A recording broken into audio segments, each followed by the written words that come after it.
Buenos días. Ahora sí, qué pena, ya no nos estaban escuchando. No nos estaban escuchando ni nos estaban viendo. Buenos días. Hola, buenos días. Buenos días a todos. Buenos días. Buen día. Ahora sí, ya nos están escuchando. Ya me están escribiendo. Bueno, nuevamente vamos a retomar. Permítanme acá un segundo, yo comparto mi pantalla. Ahora sí, me escuchan perfecto. Jairo Berrío me está saludando, nos dice que nos escucha perfecto. Germán Pérez, ahora sí se escucha, sí, qué pena, tuvimos un inconveniente técnico, pero ya está resuelto. Perfecto. Entonces, damos inicio al webinar para la mañana de hoy. Retos de ciberseguridad en plena contingencia. Bienvenidos. Un feliz jueves para todos. Bueno, acá detrás de cámaras estamos del equipo de marketing. Diana Dueñas, me conecto desde Colombia. Y Karen Quintero desde Chile. Bienvenidos nuevamente. Bueno, los invitamos a que nos sigan en nuestras redes sociales. Ya saben, nos encuentran como @StefaniniLatam en Facebook, Instagram, LinkedIn y en YouTube, donde van a encontrar toda la colección de los webinars que hemos realizado. Así que ya saben que nos pueden seguir. Karen va a estar con ustedes interactuando desde las redes si nos quieren preguntar cualquier cosa, si nos quieren dejar un mensaje, hacer alguna pregunta. Allí Karen va a estar pendiente de ustedes por nuestras redes y podemos interactuar. Karen, cuéntanos cómo podemos interactuar. Con la etiqueta Stefanini on Digital. Ahí pueden hacernos preguntas, comentarios, enviarnos fotos y todos serán publicados en nuestras redes sociales. Recuerden, Stefanini on Digital, con la etiqueta. Ya saben, entonces en LinkedIn, en Instagram, si quieren subir historias con el hashtag Stefanini on Digital. Bueno, empecemos. Para iniciar vamos a hacer un pequeño sondeo. Lo voy a iniciar, denme un segundo. Perfecto. La primera pregunta entonces. ¿Ha sido víctima de un ciberataque, sí o no? Pueden votar rápidamente. Bueno, Karen, ¿ha sido víctima de algún ciberataque? Cuéntanos un poco. Sí, en una oportunidad me clonaron la tarjeta de débito cuando saqué del cajero automático. ¿Y Fue recuperaste el bastante... dinero o Sí, lo perdiste? recuperé. Hice la denuncia en el banco y lo recuperé como casi a los 2 meses. Ah, ¿Tú te bueno, has, pues, te has ¿lo visto recuperaste? afectado por un ciberataque? Pues en alguna ocasión me hackearon mi Facebook y mi cuenta de correo. Entonces, fue duro, nunca lo recuperé. Volví a abrir unas cuentas nuevas. Ya fue hace algunos años. Y bueno, acá nuestra audiencia dice que el 32% han sido víctima de ciberataques, el 67% no. Pero bueno, de todas maneras, el 32% es una cifra importante. Bueno, vamos con la segunda pregunta. Entonces, al 32% que fue afirmativo, ¿de qué ciberataque fueron víctimas? ¿Les han hackeado el correo? ¿Les han robado dinero de sus cuentas bancarias? ¿Han suplantado su identidad? ¿O han tenido un ataque por ransomware? Cuéntenos rápidamente. Entonces, bueno, mira, dice al 43% les han robado dinero de su cuenta bancaria. Sí, creo que es una de las más... De las más populares. frecuentes. El 17% les han hackeado el correo electrónico. Bueno. Por último, ¿cómo proteges tus datos y tu información desde la web? ¿Usas antivirus en tus dispositivos? ¿Cambias tus contraseñas regularmente? ¿Solo visitas páginas web de confianza? Cuéntanos. ¿Cómo haces tú, Diana? Bueno, yo sí cambio mis contraseñas regularmente. Trato de hacerlo Con todas mis contraseñas las cambio siempre porque pues ya tuve una mala experiencia. ¿Y tú? También cambio las contraseñas regularmente. Es como lo más usual Okay. para protegernos más. Bueno, acá nuestra audiencia nos dice que el 38% usa antivirus en sus dispositivos, el 26% cambia sus contraseñas regularmente y el 31% visita solo páginas web de confianza. Bueno, esto nos da una visión un poco de cómo estamos frente al tema de seguridad. Así que, bueno, avancemos. Ya nuestros expertos nos van a contar qué otras buenas prácticas podemos tener para tener más seguridad y confianza en la web. Y además nos van a contar también de qué otras maneras nos vemos vulnerados, ¿no? De cómo pueden robar nuestra información. Eso lo vamos a ver hoy en este webinar. Sin más preámbulos, yo le doy la bienvenida a Gerardo Arancibia, él se conecta desde Chile, Juan Carlos Rivera se conecta desde México y Darío Alberto Castro, él se conecta desde Honduras. Bienvenidos, gracias por este espacio y por este tiempo que destinan para brindarnos esta información. Muchas gracias, Diana y Karen, mis colegas Juan Carlos y Darío me acompañan el día de hoy como para poder brindarles a ustedes, es cierto lo que dice Diana, una serie de consejos y que de alguna forma les podrían llegar a facilitar un poco la vida en este tiempo compulsivo, donde todo está convulsionado y de alguna forma se aprovecha determinados cibercriminales se aprovechan de esa situación de estrés extremo para agarrarnos distraídos. Te aviso, Diana, que yo te hackeé la cuenta de Facebook, la tengo yo, así que si quieres que te la devuelva, hay un módico precio que podemos pautar. Ok. Y todos los otros ataques que mencionaste, sobre todo los de dinero, yo creo que les pueden llegar a preguntar, aprovechan a preguntarle a Juan Carlos Rivera que puede llegar a tener una pista al respecto. Después le va a mostrar una muy buena herramienta que les permite justamente ver qué tipo de sospechas hay respecto de lo que sucede a nivel de fraude. Muchas gracias por estar aquí y querer compartir con nosotros y dedicar su tiempo a escucharnos lo que podemos decir en nuestros distintos puntos de vista. Juan Carlos. ¿Qué tal? Buenos días desde México. Muchas gracias por el tiempo. Gracias, de verdad. Justamente lo que hablaba Gerardo, actualmente estamos viviendo ciertas modalidades muy distintas. ¿Sí? Vamos a ver, inclusive les adelanto un poco, cómo es tan fácil de descubrir documentos sensibles dentro de la dark y la deep web. Estefanini y Rafael tenemos la capacidad de la inteligencia cibernética para anteponernos a ciertos ciberataques y vamos a estar un poco ondeado en esa parte para que vean ustedes que si yo me tomo una selfie y la comparto por WhatsApp o por redes sociales con un documento oficial, es muy fácil encontrarlo dentro de las redes oscuras. Aparte de eso, vamos a encontrar buenas estrategias para utilizarlas en los equipos remotos de home office y cómo podemos mitigar el riesgo en las brechas de seguridad.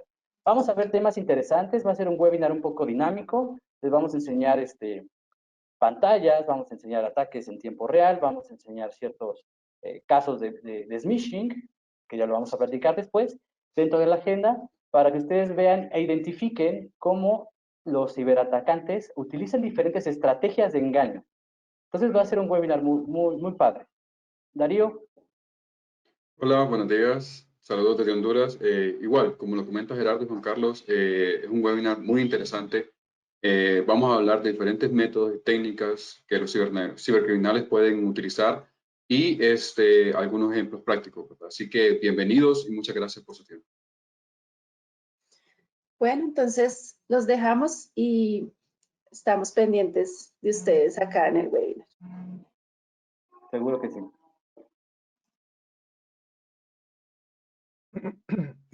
Bueno, empezamos con el webinar de ciberseguridad. ¿Cuál es la agenda para hoy? La agenda para hoy es, ¿qué riesgos cibernéticos hay ante COVID-19, ante la pandemia mundial? ¿Cuál es el panorama de amenazas del 2020? A su vez, los top 5 de las principales preocupaciones sobre los ataques en línea. El top 10 de ataques en línea. Consejos de ciberseguridad en los equipos de home office y protección empresarial. Bueno, es el perfil de nosotros. No sé si lo pueden ver bien, pero me voy a saltar estos slides para entrar en materia. Actualmente los riesgos cibernéticos ante COVID-19, y yo quiero preguntar si estamos realmente preparados para identificar las nuevas estrategias de ataque de phishing. Actualmente esto es muy sonado y ¿en verdad estamos preparados? Hoy por hoy, uno de los fraudes más sonados es el fraude del CEO, con 1.7 millones de dólares en pérdidas por ataques en cuentas de correo corporativas comprometidas. Estos incidentes han reportado alrededor de 23.775 incidentes ante el FBI. Por otro lado, tenemos $1 millón de pérdida con el malware bancario Emotet.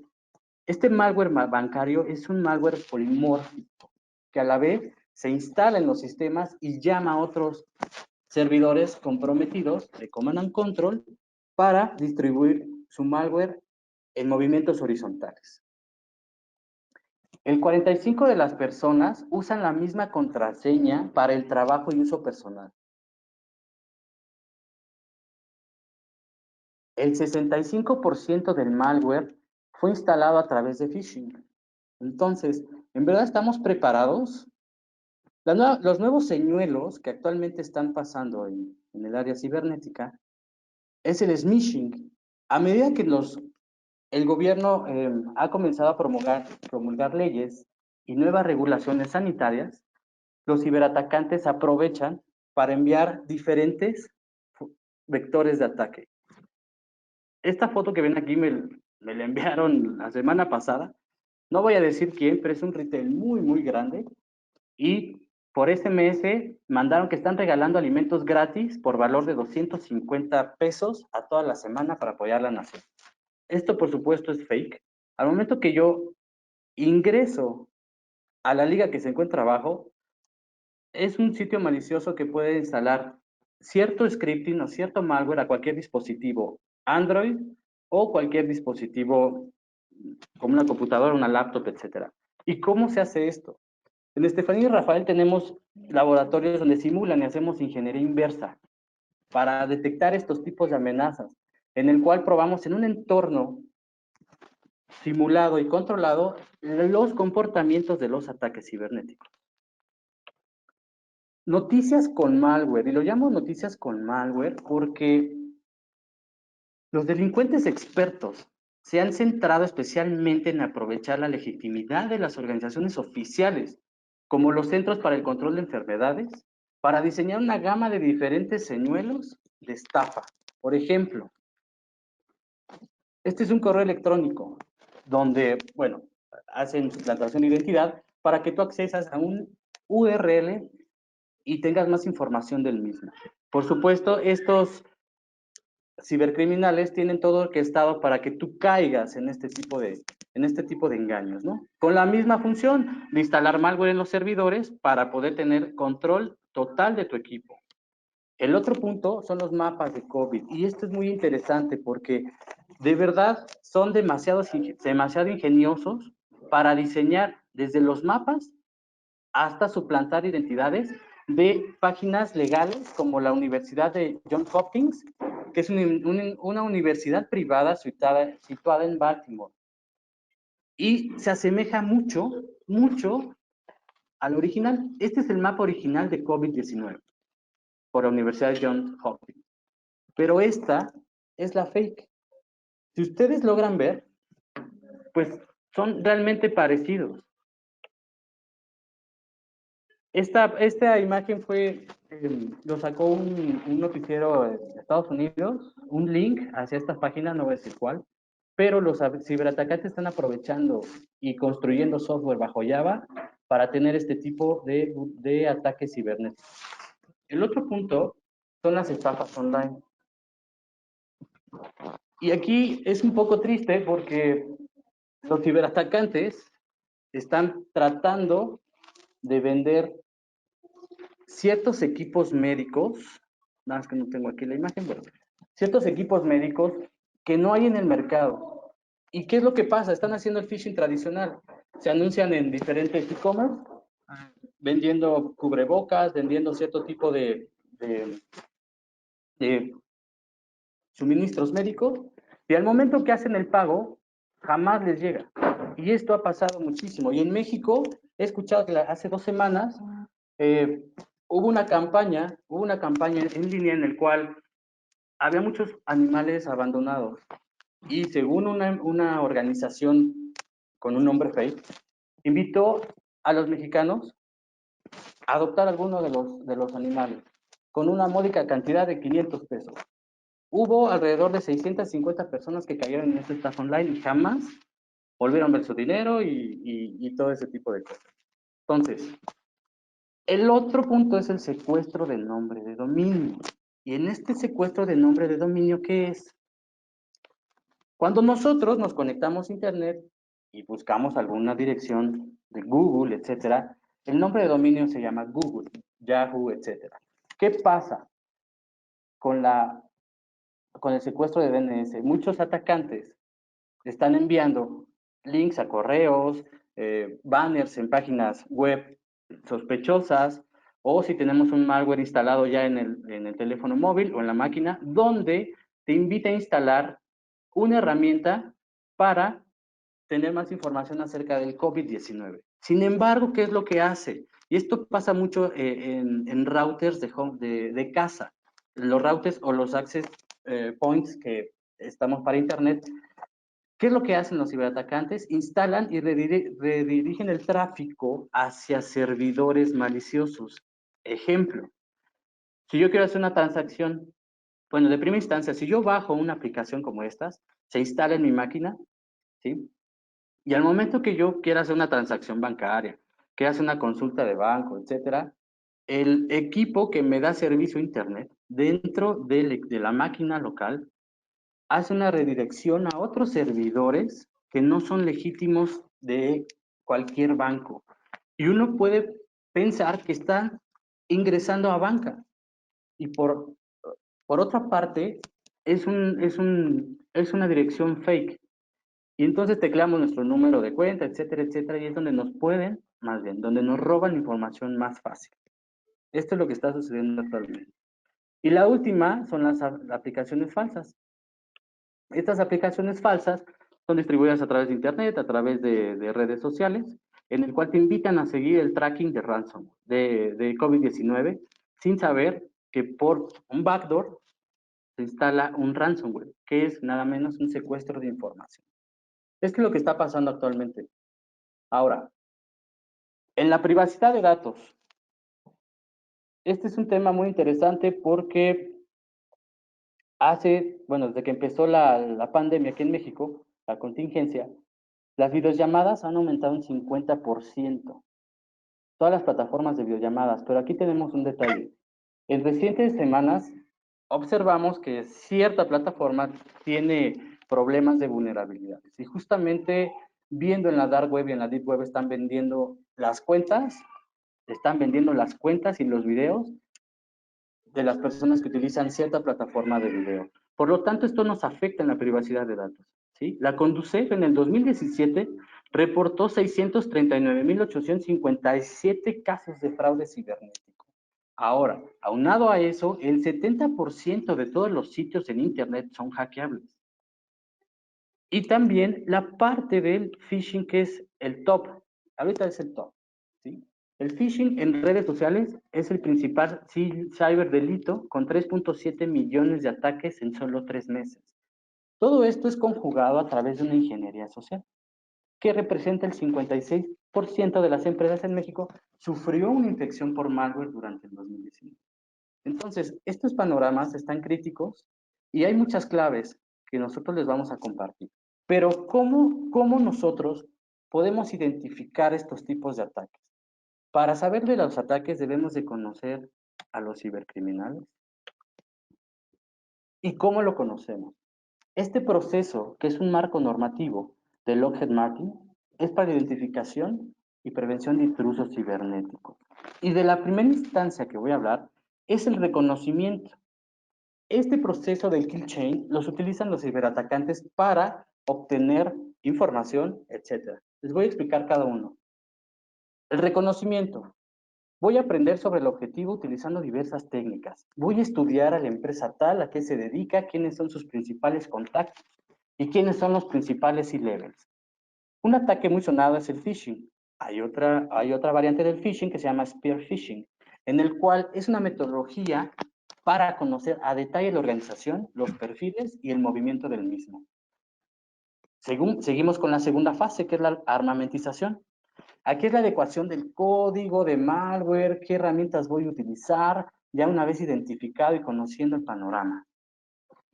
El tercer paso es la distribución. ¿Cómo voy a transmitir el código de malware a través de algún medio? Puede ser por USB, puede ser por phishing, por correo electrónico, por una encuesta de marketing, etcétera, etcétera. La explotación, el punto 4, es aprovechar las vulnerabilidades dentro de los sistemas de la organización o de tu casa y sobre todo el error humano. ¿Para qué? Para ejecutar el software malicioso, con el objetivo de extraer información, por supuesto. Ahora, la instalación. El software malicioso que está dentro de la organización o de tu casa puede ejecutarse de forma permanente y de una manera muy inteligente, donde ese software se comunica con otros servidores de Command and Control, como lo tenemos aquí, en el cual pueden bajar diferentes tipos de backdoors, que son troyanos, que son virus, que te abren una puerta trasera, para tener el control total remotamente de tu equipo sin que te des cuenta. Y por último viene la parte de, el Command and Control, que se comunica con el malware, se comunica con la central, proporcionando a los atacantes con acceso remoto, ¿no? Y lo último que es la exfiltración o acciones sobre los objetivos, que se procede al robo o la ejecución de lo que plantean hacer. Es decir, lleva 7 pasos en el cual es un reconocimiento total de tu empresa, de tu organización. Pero aquí hay un punto importante que quiero recalcar. Algunas veces las empresas se dan cuenta muy tarde. Dicen, me han hackeado, tengo cifrado mis correos, tengo cifrado mis datos, tengo una denegación de servicio, etc. Pero la verdad es que los ciberatacantes estuvieron 3 o 4 meses antes infiltrados en tu organización. Hubo un caso muy sonado en México en temas bancarios hace como 4 años y el principal objetivo o dolencia fue la suplantación de identidad. ¿Sí? Vamos a dar unos consejos después porque algunos ponen password de 1, 2, 3, Star Wars. Entonces, los hackers tienen diferentes métodos de ataque y diccionarios de fuerza bruta para poder corromper, en verdad, estos sistemas. Seguimos con los panoramas de amenazas del 2020. Muy bien, interesante panorama has dado Juan Carlos. Bueno, y la idea justamente de lo que vamos a ver a continuación es una taxonomía, es una forma de que toda esa información, todos esos eventos que van apareciendo y que estuviste comentando, puedan ser ordenados justamente para tener la posibilidad de ir estudiando mejor cómo poder defendernos respecto de ese tipo de amenazas. Fundamentalmente, la idea detrás de esta taxonomía es justamente tener la capacidad de un análisis pormenorizado para generar medidas de mitigación más acertadas en función de la naturaleza de la amenaza.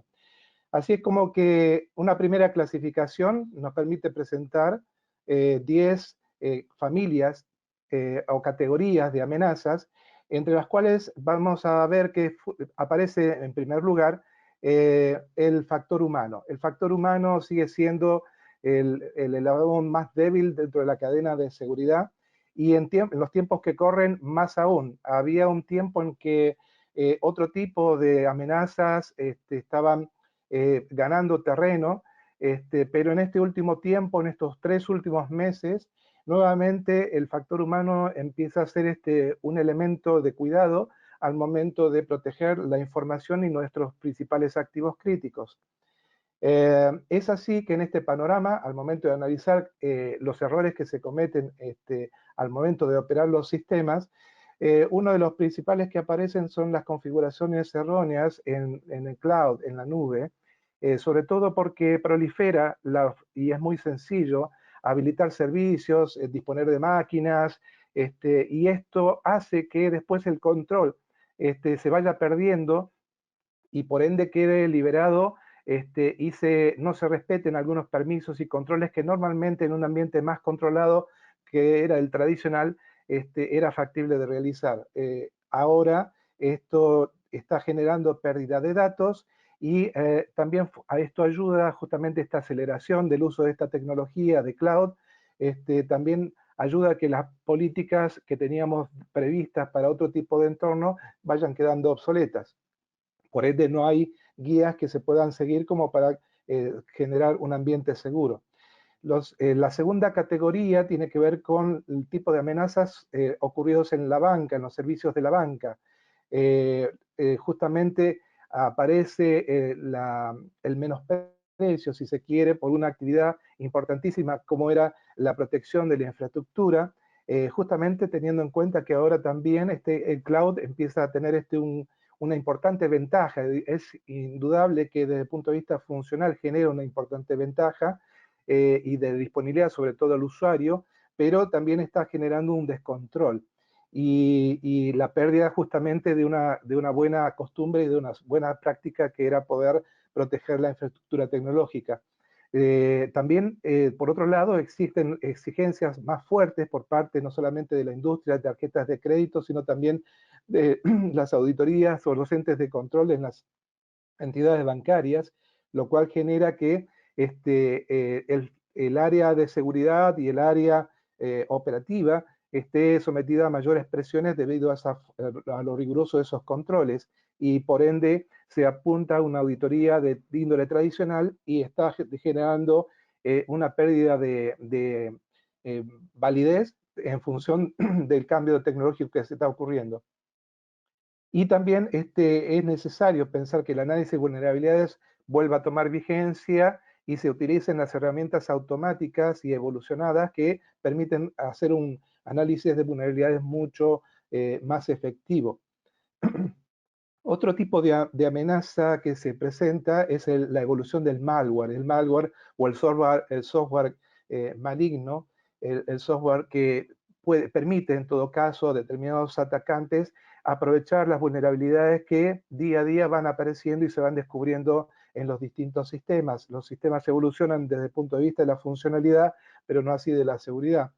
Esas vulnerabilidades son explotadas fundamentalmente por malware que también está evolucionando, está cambiando en una velocidad inusitada, con gente que está en condiciones de tener los recursos necesarios para inclusive embeber inteligencia artificial en el malware y generando lo que decía Juan Carlos oportunamente anteriormente, el tema de la existencia del malware polimórfico, justamente que va adecuando en forma aleatoria y en función y en forma deductiva, se va adaptando al entorno que va encontrando y va permitiendo justamente generar ataques más sofisticados. Los ataques también son dirigidos en función de esa inteligencia, esa ingeniería social que se hace, que está haciendo también en forma deductiva por inteligencia artificial, permite obtener información valiosa para dirigir ataques a los usuarios más débiles dentro de la organización, más débiles desde el punto de vista de la información que comparten y que después puede ser aprovechada para conocer los sistemas y donde poder obtener en definitiva una recompensa que valga la pena y donde dirigir el ataque. Y desde el punto de vista de otro tipo de amenazas que son las deepfakes, en estos tiempos que corren es fundamental para un atacante contar con usuarios y operadores de sistemas distraídos.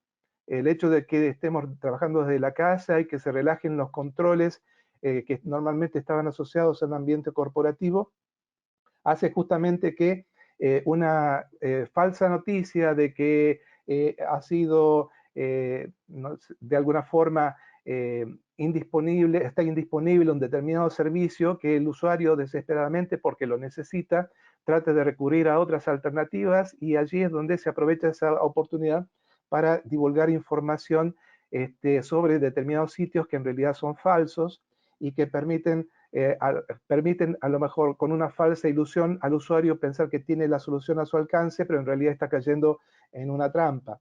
Y se genera obviamente un cierto grado de aumento de la desconfianza en los sistemas y en las transacciones de índole de e-commerce, por ejemplo, provocando las respectivas pérdidas financieras. Además que puede correr en peligro la vida humana, ¿no? Porque podemos llegar a estar, no sé, queriendo obtener elementos de emergencia y pensamos que como no se consiguen y hay escasez, hacer una transacción por e-commerce te puede llegar a generar el hecho de que compre algo y en definitiva nunca esa mercadería o ese bien, eso que yo adquirí, nunca me llegue. Las explicaciones también se pueden catalogar como una amenaza cuando no son seguras, cuando se desarrollan rápidamente, tienen que salir rápidamente al mercado, tienen que salir rápidamente a producción y no se cuidan el arte de la programación segura, el desarrollo de código seguro y adicionalmente que hay una fuerte tendencia en ambientes DevOps de generar rápido código, lo cual es muy beneficioso porque permite aumentar la utilidad de las aplicaciones y la eficiencia de las aplicaciones, pero al salir tan rápido no permite hacer un análisis exhaustivo acerca de qué tan bien programado está y qué tipo de vulnerabilidades puede llegar a generar. Es por eso que es necesario dotar de la misma velocidad a los análisis de vulnerabilidades y la aplicación de controles. Esto se logra a través de una metodología que se llama DevSecOps, que en definitiva justamente apunta a no ser un cuello de botella para que el tiempo que ha ganado la agilidad en la elaboración de aplicaciones y que salgan a mercado no se pierda por solamente tener que esperar más tiempo del necesario haciendo las análisis de vulnerabilidades. En segundo término, tenemos las últimas 5 familias de panoramas de amenazas que podemos mencionar, entre las cuales podemos mencionar los sistemas críticos. En el caso de Chile y seguramente en otros países de Latinoamérica, tengo referencias también de Colombia, de que es fuerte la legislación que está generándose en este momento en declarar como infraestructura crítica los servicios esenciales dirigidos a el consumo de bienes necesarios para la comunidad. Es así que el agua potable, la energía eléctrica, las empresas que se dedican a este tipo de rubros, de este tipo de suministros, están catalogadas como de alta importancia y de alta prioridad. Estos sistemas críticos están normalmente descuidados fundamentalmente porque su tecnología está basada en las prestaciones orientadas a la disponibilidad y no tanto a la confidencialidad y a la integridad de la información. Y son, por lo tanto, débiles en muchos de sus controles, permitiendo que un simple ataque de negación de servicio permita a un atacante dejar fuera de servicio un sistema esencial para la comunidad, poniendo inclusive en riesgo la vida humana. Otro tipo de amenazas que aparecen son sobre los sistemas e-commerce, como lo mencionamos, bien relacionado con lo anterior, con la emergencia y la pandemia.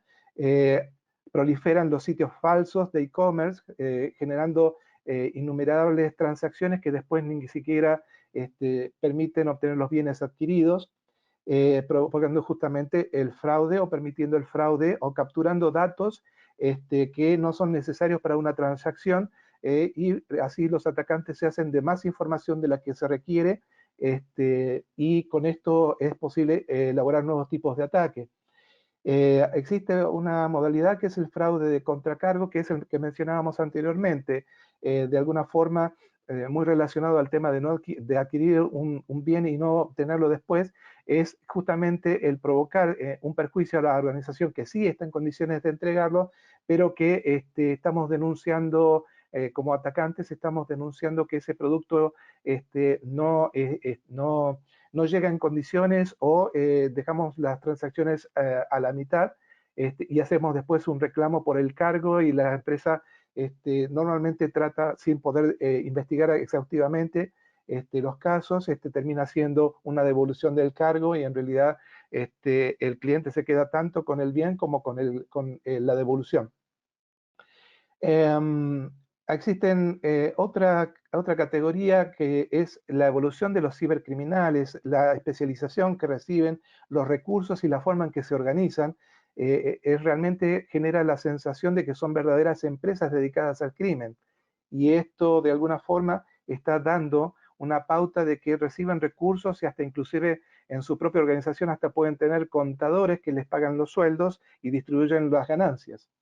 Estas organizaciones son sumamente eficientes y en algunos casos apoyadas por gobiernos y esto permite justamente que gente que está apasionada por generar tipos de ataques tenga el tiempo y los recursos porque vive de eso para actuar mucho más rápido que lo que podrían hacer los sistemas de defensa. Ejemplos de estos tipos de grupos son los de amenazas persistentes, y de alguna forma que evolucionan con un cierto grado de recursividad y de utilización de esas ventajas. Como yo te conozco, sé que sos un apasionado de este tema. Juan Carlos, ¿nos puedes comentar un poco más acerca de las APT o los grupos APT? Yo sé que te apasiona tanto como el tequila, así que...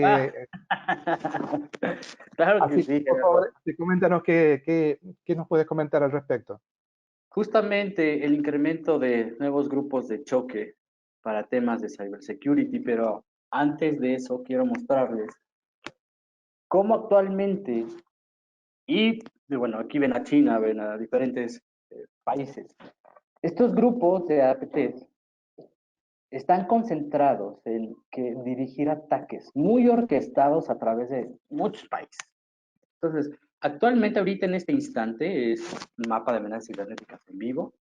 Algunos piensan que, bueno, puede ser Rusia, puede ser China, sí, pero hay otros países principales objetivos, ¿no? Como es Mongolia, Indonesia, Nepal, Bolivia, Angola, ¿sí? Este es un mapa de amenazas de checkpoint, es muy bueno.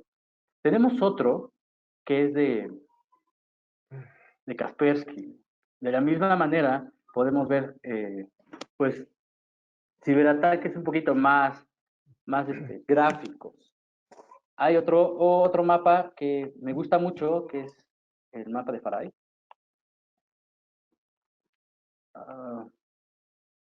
Que los principales top 5 son los servicios financieros, temas de consultoría y industria 4.0, ¿no?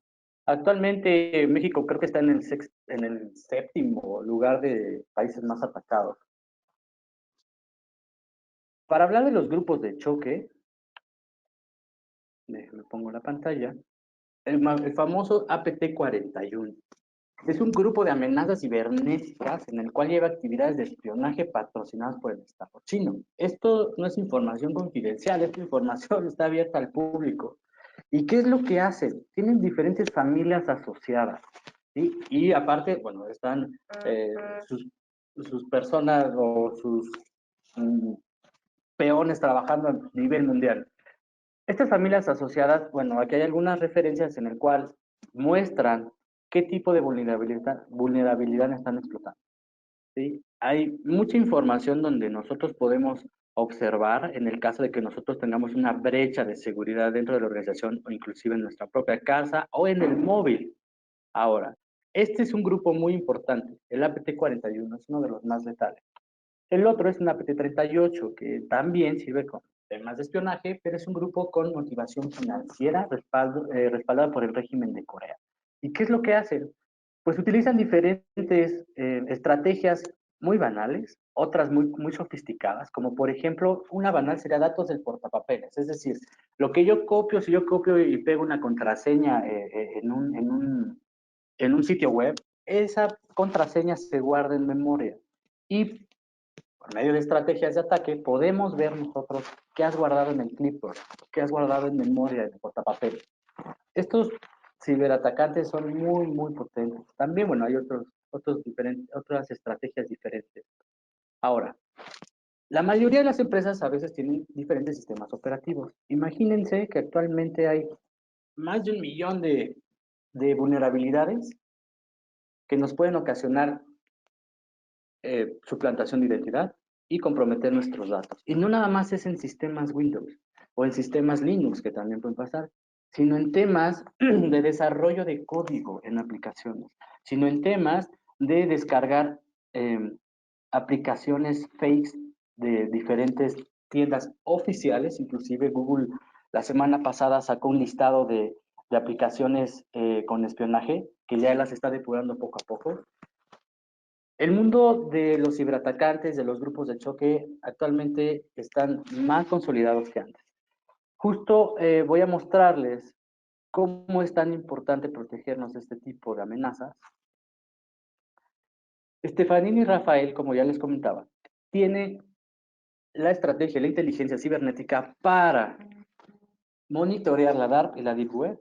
Es una herramienta que tenemos nosotros para prevenir ataques cibernéticos a las empresas que contratan nuestros servicios. Un claro ejemplo, se los voy a mostrar muy por arriba, en el cual nosotros hacemos búsquedas, tenemos robots autónomos y robots anónimos, en el cual nosotros podemos poner una frase y empezar a buscar igual el nombre de una empresa, igual el nombre de un C-Level, igual de tu correo electrónico, igual de tu teléfono celular, etcétera, y pueda aparecer. Lo que les quiero mostrar y compartir es el impacto que con un solo clic nosotros podemos identificar si tus tarjetas de crédito están comprometidas, por ejemplo, el número de tarjeta de crédito, la expiración y la clave de la tarjeta de crédito. Estos datos son confidenciales, son datos que a veces los ciberatacantes logran exponer dentro de foros de la Dark y la Deep Web.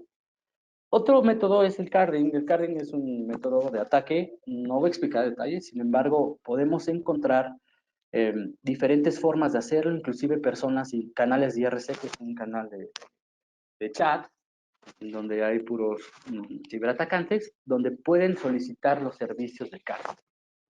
Otro que me parece muy, muy puntual es cuando nos sacamos fotos en las redes sociales o por medio de un documento, o ya tuve un diploma de tal universidad o de tal curso y lo subo a la red.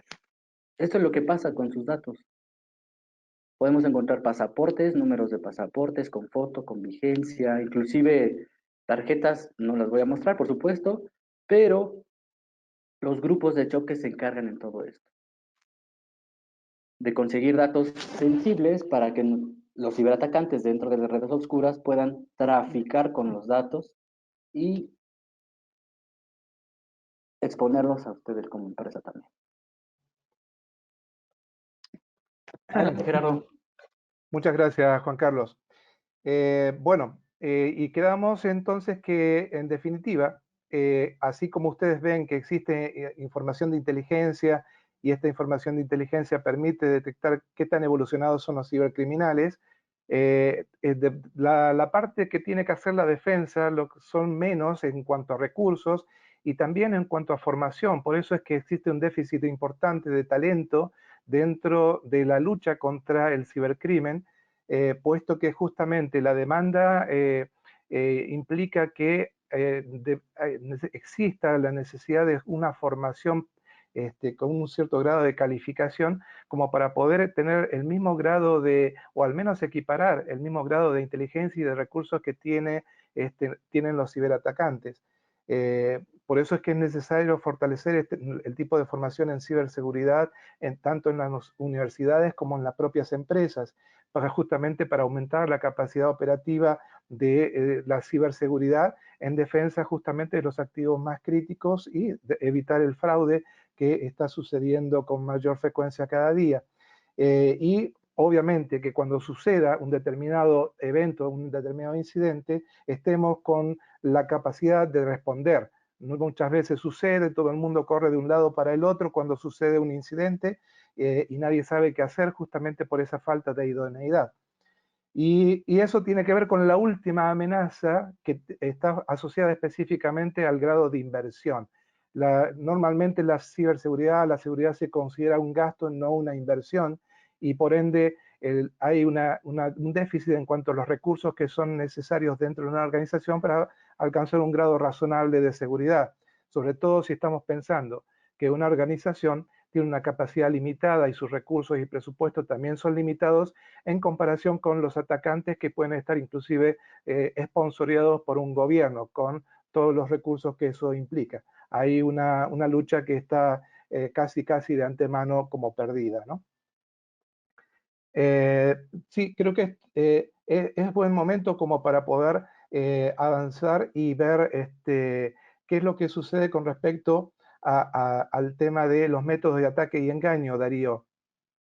Gracias, Gerardo. Gracias, Juan. Bien, vamos a ver un poquito más a detalle cada uno de los métodos de ataque de engaño más primordiales o principales, si lo vemos así. Comenzamos con el spear phishing, que no es igual al phishing tradicional, ya que este es un ataque, como lo mencionamos antes, dirigido y específico, ¿verdad? Para una víctima en particular, donde los cibercriminales buscan lo que es recopilar información sobre la víctima. La forma más común de este ataque es por medio de email.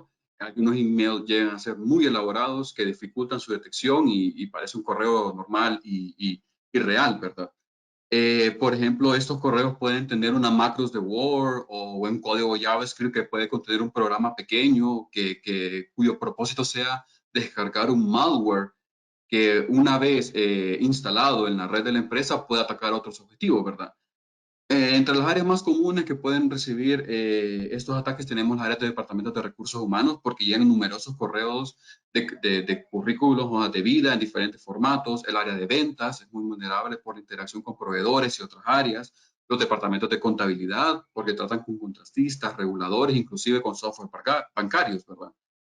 Un ejemplo de esto es, por ejemplo, recientemente en febrero se envió una cadena de correos que simulaba que era del Centro de Prevención de Enfermedades de Estados Unidos con información del COVID, ¿verdad? El sitio oficial es cdc.gov, pero el spear phishing era enviado desde el cdc-gov.gov y contenía lo que es un enlace malicioso, ¿verdad?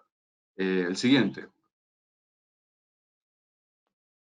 Ahora continuamos con el siguiente, muy importante, el fraude del SEO. El fraude del SEO es un ataque realmente muy elaborado, ya que emplea algoritmos con aprendizaje, inteligencia artificial y puede ser mejorado o potenciado con ingeniería social.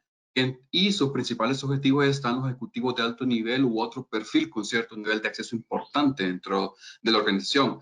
En esencia, el fraude se basa en engañar a un trabajador con cierto nivel de autorización para que, por ejemplo, pueda transferir fondos o conseguir que se le envíe dinero al ciberdelincuente, ¿verdad? Este fraude se basa en un esquema psicológico, se lo podemos ver así, donde por muy inteligente y preparada que sea la persona, está propensa a obedecer la autoridad de un modo incuestionable, se lo podemos ver así, o incluso si va en contra de sus convicciones o cuestiones de seguridad. Ese tipo de ataque cibernético inicia logrando instalar algún tipo de malware en algún ordenador, dispositivo, programa de algún director o algo que permita leer sus correos, agendas o escuchar llamadas. Aquí, por ejemplo, en el año 2013, un alto ejecutivo de una empresa en Inglaterra, la sede principal era en Alemania, recibió una llamada que aparentemente era de su CEO solicitando una transferencia de 200.000 euros, ¿verdad? El ejecutivo, pues, al escuchar la llamada del CEO, le hizo caso y transfirió lo que es este monto. Al tiempo se descubrió que fue una llamada falsa, fue hecha por inteligencia artificial, donde los ciberdelincuentes grabaron conversaciones del CEO para poder formar un algoritmo tomando palabras claves y así poder hacer una llamada y engañar al ejecutivo. El siguiente que tenemos es el ataque ransomware dirigido. El ataque ransomware es un tipo de ataque con un malware que impide el acceso a partes del sistema o archivos, básicamente secuestrar información.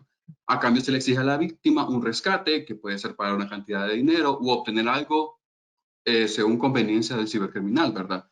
El malware normalmente es ejecutado, puede restringir el acceso a datos, los puede cifrar, los hacen inaccesibles aunque estén dentro del mismo dispositivo, ¿verdad? En ambos casos se debe realizar un rescate por parte de la víctima para supuestamente realizar el descifrado de la información, ¿verdad? Un ataque ransomware dirigido es más peligroso y específico, ya que hay un proceso de investigación sobre la víctima por parte del cibercriminal. Normalmente cuando la víctima se da cuenta que está bajo ataque, los cibercriminales estuvieron 3 meses antes, ¿verdad?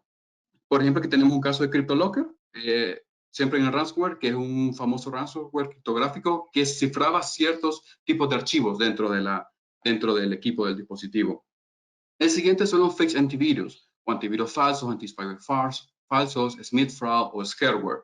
Básicamente aquí lo que hacen es simular que si ya están instalados en tu dispositivo, simulan que están haciendo un análisis y lanzan advertencias de que hay muchos anti-spyware detectados o virus, y por lo tanto realizar algún análisis. Esto lo puede conllevar a dar clic en reparar, que esto puede ocasionar la instalación de otro malware o troyanos, puede solicitar algún tipo de pago o puede bloquear archivos, ¿verdad? Básicamente en este caso se pueden contraatacar con antivirus legítimos o programas como Malwarebytes, pero realmente son algo difíciles de desinstalar, ¿verdad?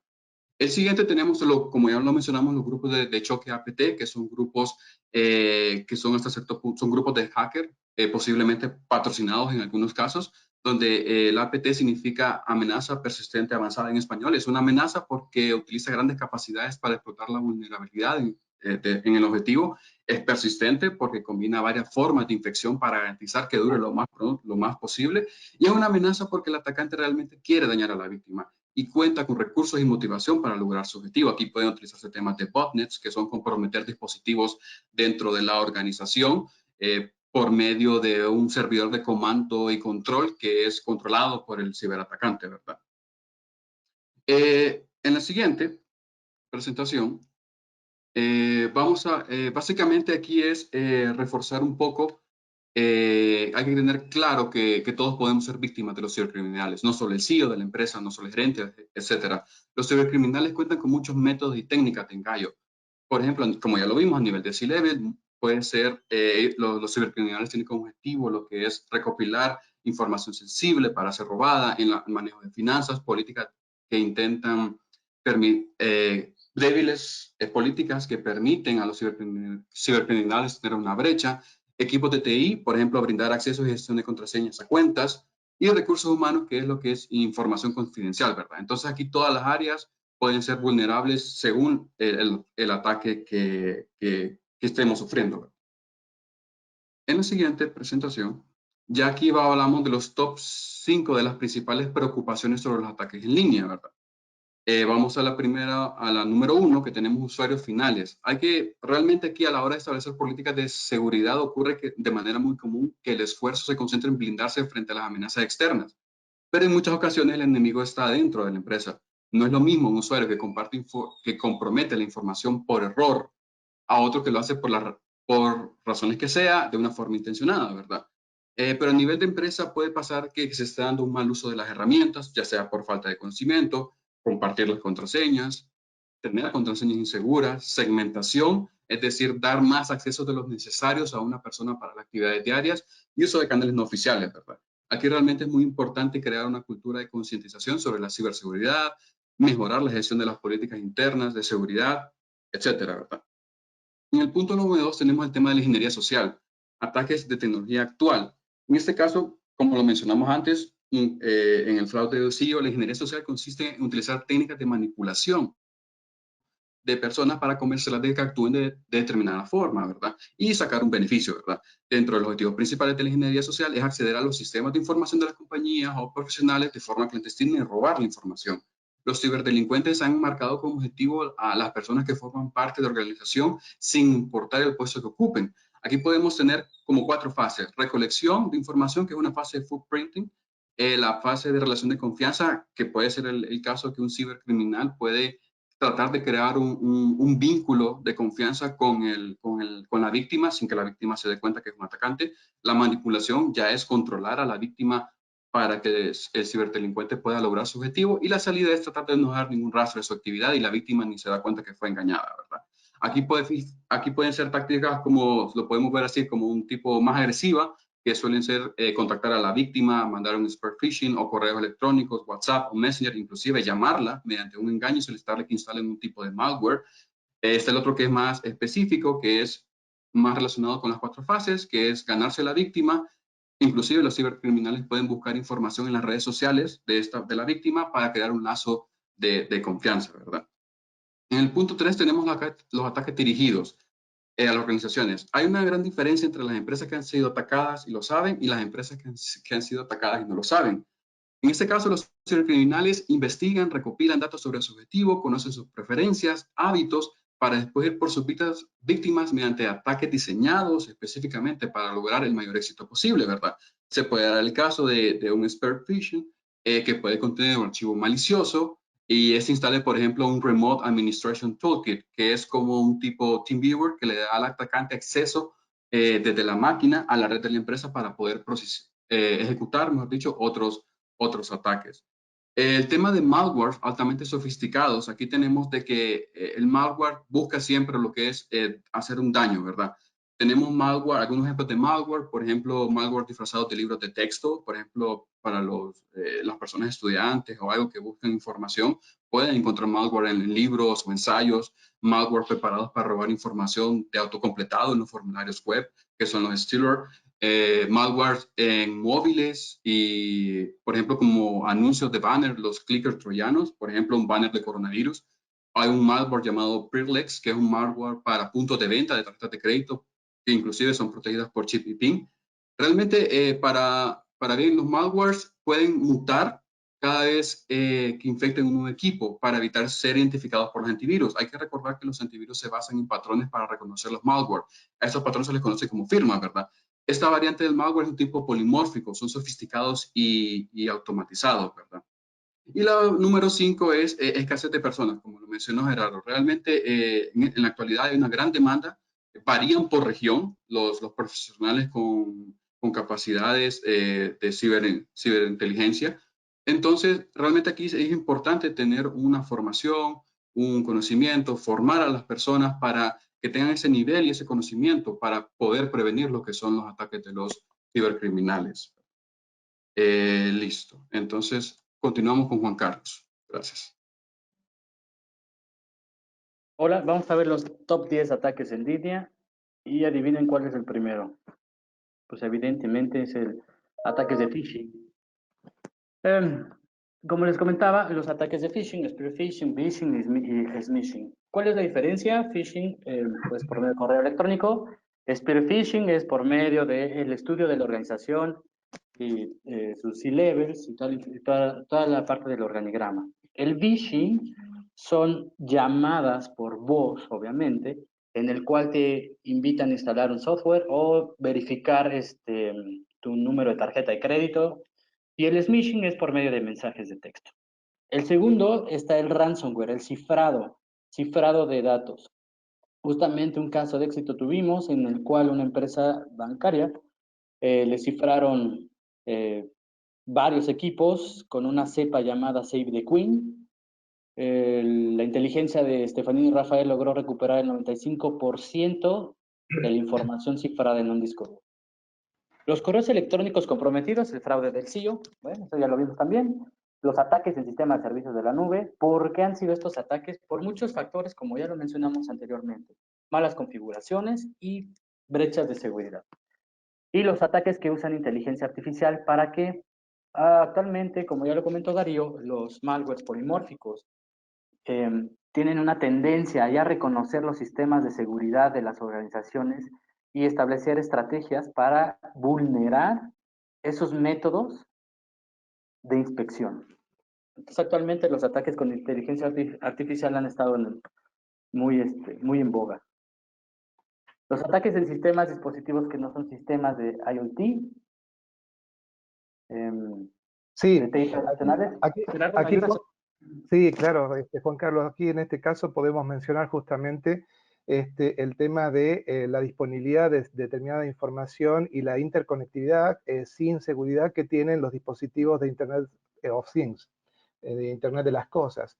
El hecho que proliferan este tipo de dispositivos, llámese Alexa, o hasta inclusive las casas inteligentes, hacen que justamente ese grado de interconectividad y de interconexión que existe con Internet, al no hacerlo en forma segura y estar brindando información sobre los dispositivos que se conectan, permiten a los atacantes tener disponible información de cómo llegar a los individuos que en definitiva son su objetivo para provocarles un fraude o algún tipo de perjuicio.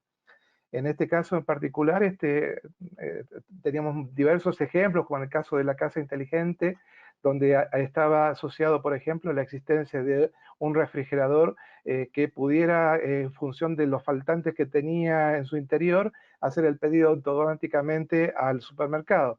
Lo cual en estos tiempos, si nos ponemos a pensar, es una desventaja para nuestra dieta si eso existiera, puesto que lo único que hacemos es abrir la heladera para comer. Entonces, si no tenemos que preocuparnos de que cuando está vacía, seguiríamos engordando los kilos que la cuarentena nos ha permitido ir ganando.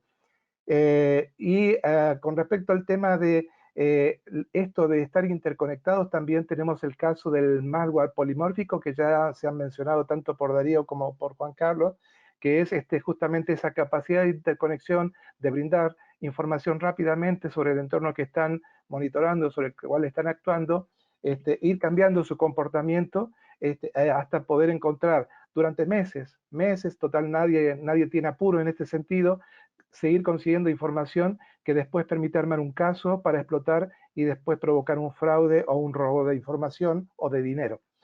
El ciberespionaje también aprovecha justamente esta interconectividad para inclusive generar determinados dispositivos y ataques que inclusive están disponibles a la venta para el usuario común. El usuario común, que no necesariamente tiene que tener muchos conocimientos, puede comprar estas herramientas para hacer ciberespionaje hasta inclusive sobre sus propios colegas de trabajo.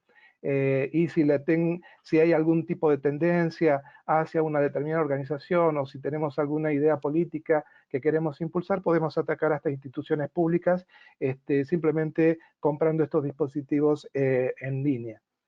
Adicionalmente, los ataques dirigidos proliferan justamente al haber mayor cantidad de información respecto del tipo de aplicaciones que se utilizan.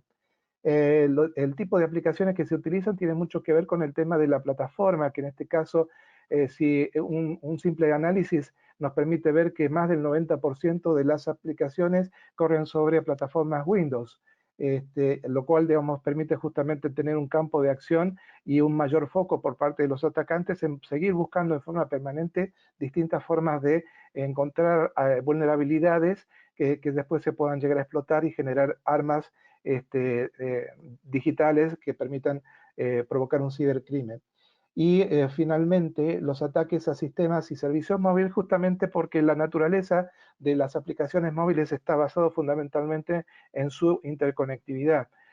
También el hecho de que se necesiten rápidamente colocar en el mercado, como mencionábamos anteriormente, genera la situación de desarrollo de código no seguro y por ende las vulnerabilidades pueden ser estudiadas con mayor facilidad aprovechando esa interconectividad tan pronunciada que existe en los días de hoy con respecto al hábito que tienen los usuarios de estar permanentemente en línea.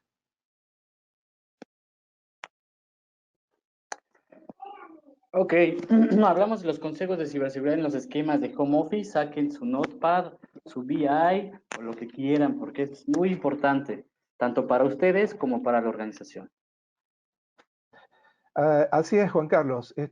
Básicamente la idea a partir de este momento es poder empezar a entrar de lleno en la serie de consejos y recomendaciones que desde nuestro punto de vista son importantes para los usuarios que tienen que en este momento trabajar en estilo home office, ¿no?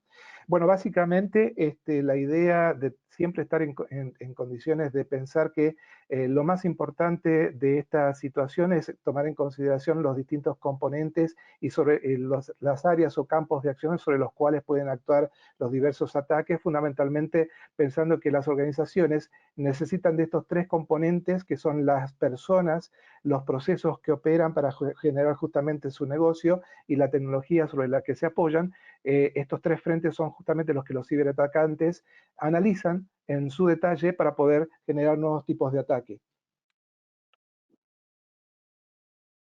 Ok, la primera instancia son 4 factores principales. El primero es el múltiple factor de autenticación. No basta con solamente loguearme a un portal con mi nombre y mi usuario. Es recomendable que otro factor de autenticación sea posible, por ejemplo, huella digital, SMS al móvil o por correo electrónico también que envíen un código. Es muy importante para mitigar riesgos. La administración de identidades también es otro punto importante para saber quiénes van a entrar, cómo van a entrar, para qué van a entrar y qué permisos tienen. La parte de control de accesos va en conjunto con administración de identidades para saber quién, cómo y cuándo entra cierto usuario y a qué recursos. Y obviamente las soluciones basadas en nube como el correo electrónico, que bueno, es algo muy bueno para todos porque no estamos directamente conectados directamente a la organización, sino lo podemos ver en la nube. En la segunda, podemos hablar de las personas. Como lo mencionamos antes, para los cibercriminales, los empleados son la vía menos resistente, ¿verdad?, para acceder a la información. Hay que tomar en cuenta que en esta era del IoT, de Internet de las Cosas o de dispositivos de Internet de las Cosas, los empleados de una u otra forma desde sus dispositivos o sistemas suelen compartir la misma red de recursos que la empresa, ¿verdad?, por temas de trabajo.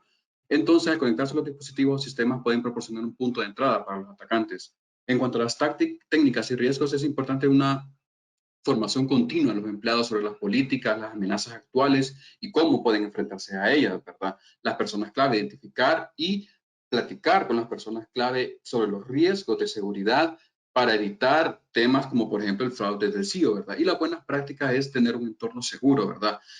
Más en estos tiempos de home office, utilizando medios oficiales, conexiones seguras, para garantizar lo que es la integridad de la información, que puede ser crítica en algunos casos, y mantener lo que es la seguridad, ¿verdad?, en cuanto a nuestro trabajo diario. Y sí, dentro de las variables que estuvimos analizando y de uno de los componentes para que la organización pueda seguir funcionando están los procesos. El tema es que ahora ha cambiado el entorno. Estos procesos tienen que salir de las 4 paredes que conformaban la seguridad de la organización y ahora trasladarse a los hogares, y tienen que en esa extensión tener un cierto grado de resiliencia específicamente para que estos procesos, a pesar de estas circunstancias que cambian, puedan seguir funcionando con una interesante apuesta a su efectividad. Del mismo modo que en la capacidad que tengan justamente la propia organización de garantizar de que en la medida que ocurran incidentes esté en condiciones de tener las capacidades de no ser desbordada por las llamadas que puedan llegar a surgir producto de incidencias que hacen que alguien en su organización, que esté trabajando en la casa no pueda continuar, por ejemplo, con la generación o el pago de sueldos, con lo cual es importante dotar de la capacidad suficiente como para que seguir funcionando home office. Esto indudablemente va asociado al tema de tener un proceso asociado a la continuidad del negocio y de alguna forma tener previstos estos escenarios y en la medida que nos permita la prisa y la urgencia, mejorar estas capacidades de respuesta basado justamente en un plan de continuidad del negocio y de alguna forma también pensar que del otro lado hay seres humanos que tienen que seguir brindando un apoyo importante para que la organización funcione. Y adicionalmente que si ya se produjo, digamos, hay algún incidente que produjo justamente que algún proceso se detuviera producto de esta situación, que tengamos la capacidad justamente de tener un proceso de recuperación que permita justamente volver a la normalidad lo más pronto posible, y aquellos daños que ya hayan podido detectarse como impacto hacia la organización puedan poner en marcha determinados procesos para recuperar el tiempo perdido, el trabajo perdido, para justamente garantizar que la organización pueda mantener su resiliencia. Juan Carlos, tu análisis respecto a considerar los esquemas remotos de home office. Sí, para resumir esta parte, es importante converger y tener sinergia entre los procesos, la gente, la tecnología, los procesos a seguir con políticas de seguridad actuales, siempre enfocados al negocio. La gente aplicar estrictamente temas de concientización y metodologías para que nuestros colaboradores comprendan los riesgos, sean parte de ellos para mitigar brechas, ¿no? La tecnología, pues con diferentes hardware y software y que podemos completar para unir la sinergia con la parte de los controles de seguridad que vamos a tener en casa. la concientización que vamos a tener, por supuesto, todos los colaboradores y las mejores prácticas en ciberseguridad. Ahora, el punto importante también de la presentación, ¿cuáles son los 15 tips para mejorar la seguridad en home office? Una cosa fue, vimos el ecosistema empresarial, ahora estamos viendo el ecosistema para home office. Listo. Para iniciar, comenzamos con revisar las contraseñas, ¿verdad? Muy importante. Cambiar la contraseña del Wi-Fi de menos de 16 caracteres que incluyan números y letras mayúsculas y minúsculas. Hay que tomar en cuenta que las contraseñas deben ser seguras para evitar lo que son ataques de fuerza bruta o diccionarios. Como se mencionó antes, los hackers o los cibercriminales tienen diccionarios con palabras comunes que pueden lanzar un ataque para poder descifrar lo que es la contraseña. Por ejemplo, contraseñas súper sencillas, 1, 2, 3, 4, 5, 6, déjame entrar, etcétera, ¿verdad? Nunca hay que compartir las contraseñas, una recomendación, porque es muy importante saber que los cibercriminales, si logran identificar algún patrón de la contraseña, pueden estarte investigando y pueden investigar tus redes sociales o saber tu canción favorita y por ahí poder investigar lo que es la información. Si compartes una computadora o una tablet con algún miembro de tu familia, recomendamos no enseñarle, no darles la contraseña porque puede ser víctima de un ataque, ¿verdad? En la número 2, en la identificación, configurar el router solo a dispositivos que tú conozcas. Muy importante que, más cuando estamos en la casa, solo hacer las configuraciones correspondientes de los equipos, dispositivos que están dentro de tu casa, ¿verdad? Para evitar así que se puedan permitir conexiones lo que son externas, ¿verdad? La número 3, tenemos la difusión del identificador de red inalámbrica. Muy importante, hay que tomar en cuenta que los fabricantes ponen por defecto, suelen colocar contraseñas por defecto, ¿verdad? Muy común que tu red pueda llamarse TP-Link, algún número o algún código específico. Esto le puede dar una pauta al cibercriminal qué tipo de router eres y investigar la contraseña por defecto. Por eso, si es posible, si se va a configurar una red o si invitan a alguien, poder crear una red privada, podemos decirlo así, con unas contraseñas y cifrados seguros para que así los visitantes puedan tener un acceso, no tengan acceso a tu red principal. Y la número 4, tenemos las conexiones remotas. Realmente muy importante en ese tema de home office el uso de VPNs, ya que es una conexión segura y cifrada dentro de la red, que permite estar dentro de la red de la información, ¿verdad? De la empresa, de la organización, ¿verdad? Bien, y para continuar sobre el tema, podemos mencionar entonces que una de las recomendaciones que damos fuertemente es tener actualizado el antivirus. Si bien es cierto que existen determinados tipos de amenazas que hoy por hoy tienen la capacidad de sobrepasar la capacidad de inspección de los antivirus, siempre es bueno tener por lo menos la capacidad de atender las amenazas más comunes, y esto se logra a través de una rutina de poder actualizar el antivirus con su base de datos de firmas para poder detener esas amenazas más comunes. Posteriormente tenemos de alguna forma también como una buena recomendación es el realizar justamente con ese antivirus un escaneo en forma regular. Si no lo hace en forma automática y no la tengo programada, yo tomar la precaución de al menos correr el antivirus al menos un par de veces a la semana. Y cuando me tope con la situación donde pueda llegar a recibir un correo que pueda llegar a contener información errónea, se da mucho el caso de reclamos que hacen, por ejemplo, sobre la necesidad de que yo pague una infracción de tránsito con mi automóvil y en realidad esa infracción no existe. Entonces yo por lo menos tomar la precaución previamente antes de responder enojado, por lo menos mirar la naturaleza, cómo está redactado el correo, para evitar justamente de que ese aviso que me está llegando no sea un engaño. Y por amor de Dios, si a ustedes les pasa y se enojan y quieren inmediatamente ponerse en contacto con esa entidad que está cometiendo el error de cobrarles algo que no corresponde, no utilicen el mismo correo para aplicar el link y hacer el reclamo sobre esa institución. Si es un engaño, van a caer en la trampa igual. Y finalmente, continuando con el tema de lo que puedo hacer en casa, es aumentar la frecuencia de los backups, que por supuesto todo el mundo como nosotros, al ser conscientes de esta situación de pérdida de información, todos nosotros estamos haciendo el backup, ¿cierto? Entonces, es bueno recordarlo, parece tedioso, pero es bueno tomarlo en consideración. ¿No te parece, Juan Carlos? Así es, Jerry. Otro punto también importante es el correo electrónico. Es el cambio de contraseña de correo de menos cada 5 días. En estos tiempos de pandemia y ciberataques es recomendable. Compartir información solamente a través de canales oficiales de su organización. Este es un punto que a veces nos ha costado muchísimo cuando hacemos concientización en las empresas. Todos lo hacemos, la verdad es que no, mentiría si yo dijera no lo hacemos, pero sí, compartimos información por WhatsApp. Y me han dicho, no, bueno, es que WhatsApp está cifrado y Telegram está cifrado. No importa, eso no importa. Es una ideología que hay que cambiar porque nuestros datos, nuestras informaciones, nuestros leads, no sé, proyecciones o nuevos clientes, a veces lo pasamos por WhatsApp y estos datos están concentrados en servidores fuera de la organización donde no tenemos ni siquiera visibilidad ni alcance. Entonces, este es un punto también importante. El smishing, hacer caso omiso de mensajes de texto, SMS, que contengan ligas internas respecto al COVID-19. Y aquí me vas a decir, bueno, ¿cómo sé cuando sí es un SMS falso?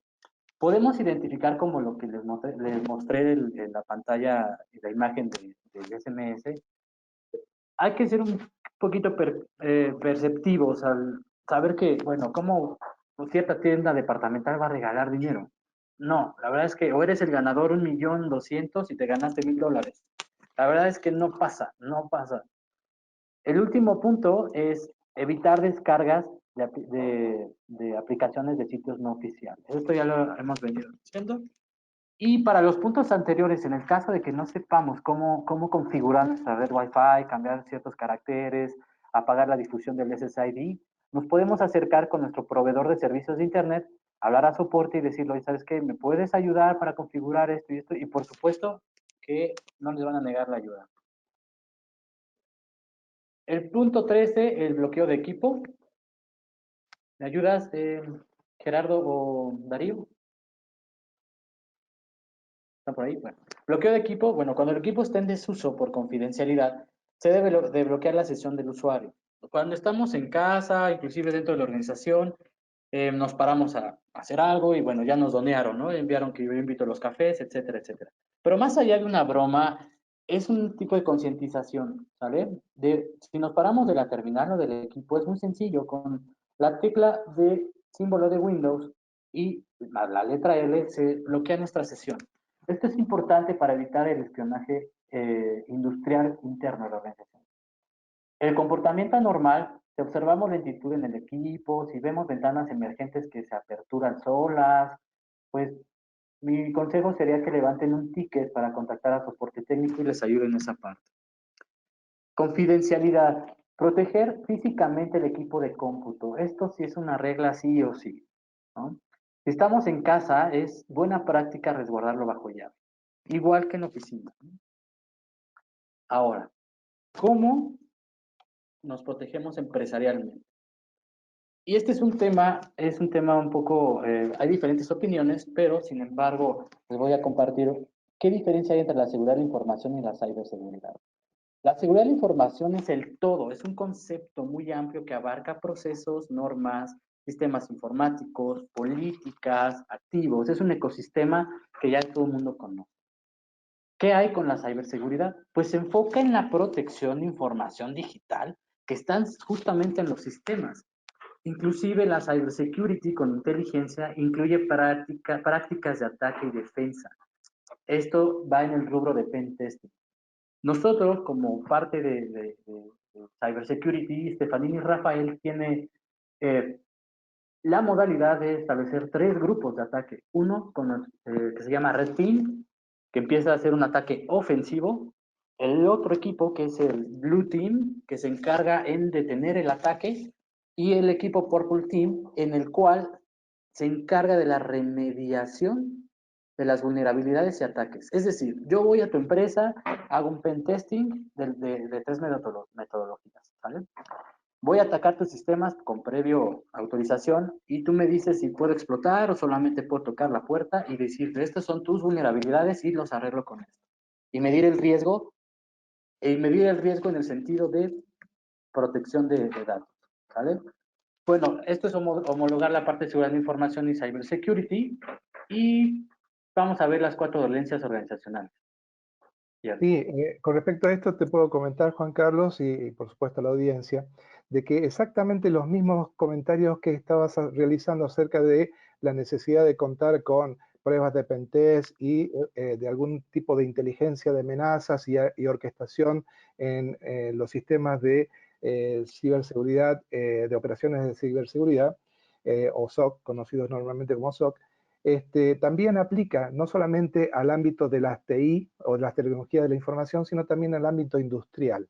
El Claro. ámbito industrial que tienen justamente la capacidad de contar con una infraestructura que inclusive a nivel de dinero, de presupuesto, supera fácilmente en 10 veces lo que se invierte en temas de TI. Con lo cual, también el tipo de orientación que se le da a la operación y a la seguridad es diferente respecto de lo que sucede en el ámbito de las tecnologías de la información, donde prima la necesidad de conservar la confidencialidad.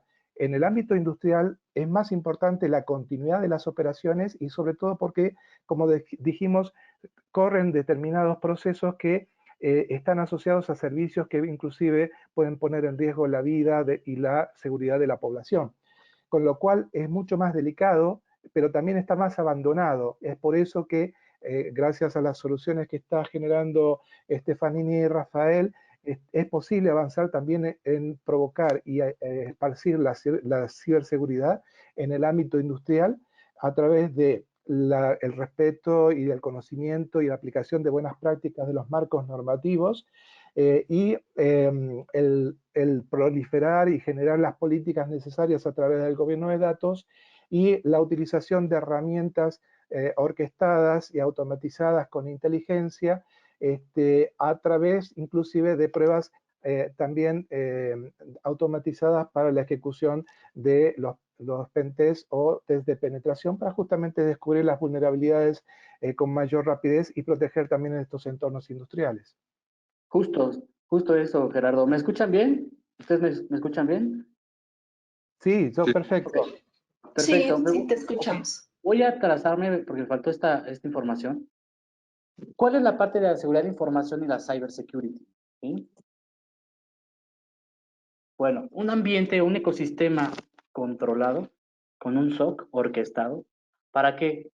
Para nosotros tener mayor visibilidad en la red. Sabemos que una de las dolencias en la parte de redes es no sabemos qué vemos, no sabemos qué pasa, no sabemos el tráfico que fluye a través del norte a sur, ¿sí? Y sobre todo no sabemos qué tráfico está inmerso dentro de los equipos. Nosotros contamos con una herramienta unificada donde, primera instancia, vemos qué procesos tienes en tu máquina. Segunda, podemos ver procesos que están fluyendo a través de la red. Podemos ver qué fluye, hasta dónde fluye. Y si hay un tema de ataque cibernético, nuestra solución de inteligencia tiene la capacidad y la bondad de prevenir los ataques con Machine Learning y, por supuesto, tiene una relación de eventos para que nuestros clientes estén tranquilos en la operación de su organización. Tenemos, por supuesto, las normas, tenemos la parte de seguridad de la información y complementando a la seguridad de la información, la ciberseguridad es una capa de apoyo para protección de datos personales, fuga de datos, prevención de detectar ataques de día cero, es todo un ecosistema en conjunto. Y como ya lo comentó Jerry, la parte de las dolencias de las organizaciones. Bueno, entonces vuelvo a preguntar, ¿estamos preparados para identificar las nuevas estrategias de ataques de phishing? Yo digo que sí. Hicimos 1 hora y media de concientización, sabemos cómo atacan, sabemos métodos de engaño, sabemos cómo muestran los ciberatacantes las formas y estrategias de mensajes de texto para sitios fraudulentos. Ok. Hay 4 claves para combatir contra las nuevas estrategias de phishing, ¿vale? La primera es tener un SOC orquestado, como ya lo comentamos. hacer pruebas de pentesting, que esta es una forma muy ágil de verificar si en realidad tenemos una seguridad robusta. Ojo, no existe el 100% seguro, siempre va a haber una desviación, pero podemos mitigar el riesgo a través de estas pruebas de penetración y de vulnerabilidad bajo diferentes esquemas. La que ustedes nos digan, nosotros podemos adecuarnos al ecosistema y al ambiente y hacer un traje a su medida. Este es un factor importante para saber qué tanto estás expuesto, qué tanto puedes tener en maduración de gobierno, riesgo, incumplimiento, que es el siguiente punto. ¿Qué tan madura es nuestra organización para poder compartir, para poder clasificar la documentación? ¿Qué nivel de madurez puedo tener? Y por supuesto la parte de cyber intelligence.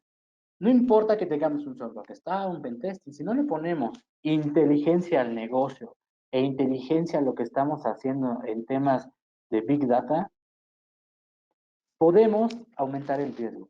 Nosotros tenemos la facultad y la capacidad de monitorear y prevenir ciertos ataques cibernéticos, como se los mostré en temas de banca, y podemos ver muchísimos fraudes que hay actualmente, temas de tarjetas de crédito, de e-commerce. Entonces, tener un ecosistema de inteligencia con un modelo de gobierno, riesgo y cumplimiento en cómo va el governance corporativo, pero ya con un pen testing previo y ver qué vulnerabilidades tengo y verlos con el negocio. Oye, ¿qué vulnerabilidad ataco primero? Ayúdame a entender tu negocio. Y con un SOC orquestado podemos mitigar muchos riesgos en temas de cybersecurity. Con esta parte les damos nuestros agradecimientos por tu tiempo. Muchas gracias por compartirnos 1 hora y media de tu tiempo. No sé si tienen algo por decir, Jerry y Darío.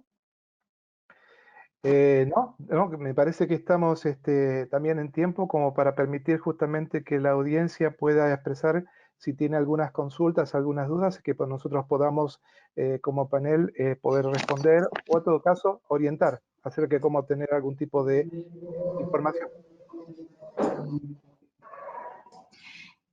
Bueno, Gerardo, Juan Carlos, Darío, muchas gracias por esta información que nos han compartido. Abrimos en este momento entonces el panel de preguntas. Queremos escuchar a nuestra audiencia, así que me pueden pedir la palabra levantando el icono de la mano. Ahí tienen en su panel un icono y yo así sabré que quieren conversar con nuestros expertos y les puedo habilitar el micrófono. O si lo prefieren, me pueden escribir por el panel de preguntas y yo les leo las preguntas a nuestros expertos. Bueno, tenemos, a ver,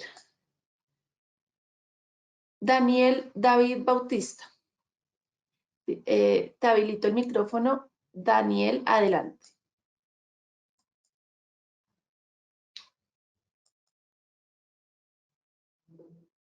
Daniel, ¿nos escuchas? Bueno, no. Si lo prefieres, me puedes escribir y yo transmito la pregunta. Hola. Ya lo escuchamos. Hola, ya te escuchamos. Ah, ok. Yo trabajo para un banco en el área de soporte. Hace poco, bueno, no hace poco, precisamente el 30 de octubre del año pasado, mi laptop personal fue afectada por un malware. Y me encriptó todos mis archivos personales, pues, en el aspecto de fotos, videos, todo tipo de documentos que son externos de Windows. Okay. ¿Hay alguna manera que puedan recuperar esos archivos? Sí, sí podemos hacer una investigación forense, porque dentro de la parte de los servicios de Estefanía y Rafael, acudimos a emergencias, hacemos un análisis forense donde estudiamos el caso, analizamos con nuestros hackers éticos y podemos establecer si es posible una recuperación o encontrar el origen del ataque, la trayectoria del ataque. Si quieres... Los archivos los tengo y todo. Tuve que formatear mi laptop de nuevo, pero los archivos siempre los tengo porque como el disco duro lo tengo particionado, Okay. logré bloquear el virus. Ok. Con antivirus y todo, con otros antivirus, y no con un antivirus tradicional. Por supuesto. Ahora, Ajá, dime. es importante saber la causa raíz y desde dónde viene el ataque, porque posiblemente no viene directamente de tu computadora. Puede venir de un movimiento lateral en un servidor, puede ser un servidor Windows, o podemos rastrear la causa raíz. Porque al momento que yo detecto la causa raíz, mitigo y aviso y te digo, aquí está el servidor, por ejemplo. El servidor tal, que es un, no sé, Windows Server, tiene problemas ahí están comprometidos tus archivos y de ahí es el origen donde el ransomware se puede comunicar a Command and Control y empezar a distribuir el malware. ¿Cuál es la respuesta? Sí, te podemos ayudar haciendo un análisis forense. ¿Y cómo podríamos ver para poder, a ver si se pueden recuperar de los archivos? Porque he investigado, bueno, pues creo que al único lado que no he ido es a la Deep Web para poder investigar sobre eso, y la mayoría todos me llevan al mismo punto, porque ese tipo de extensión es nueva. Ok. Es nueva,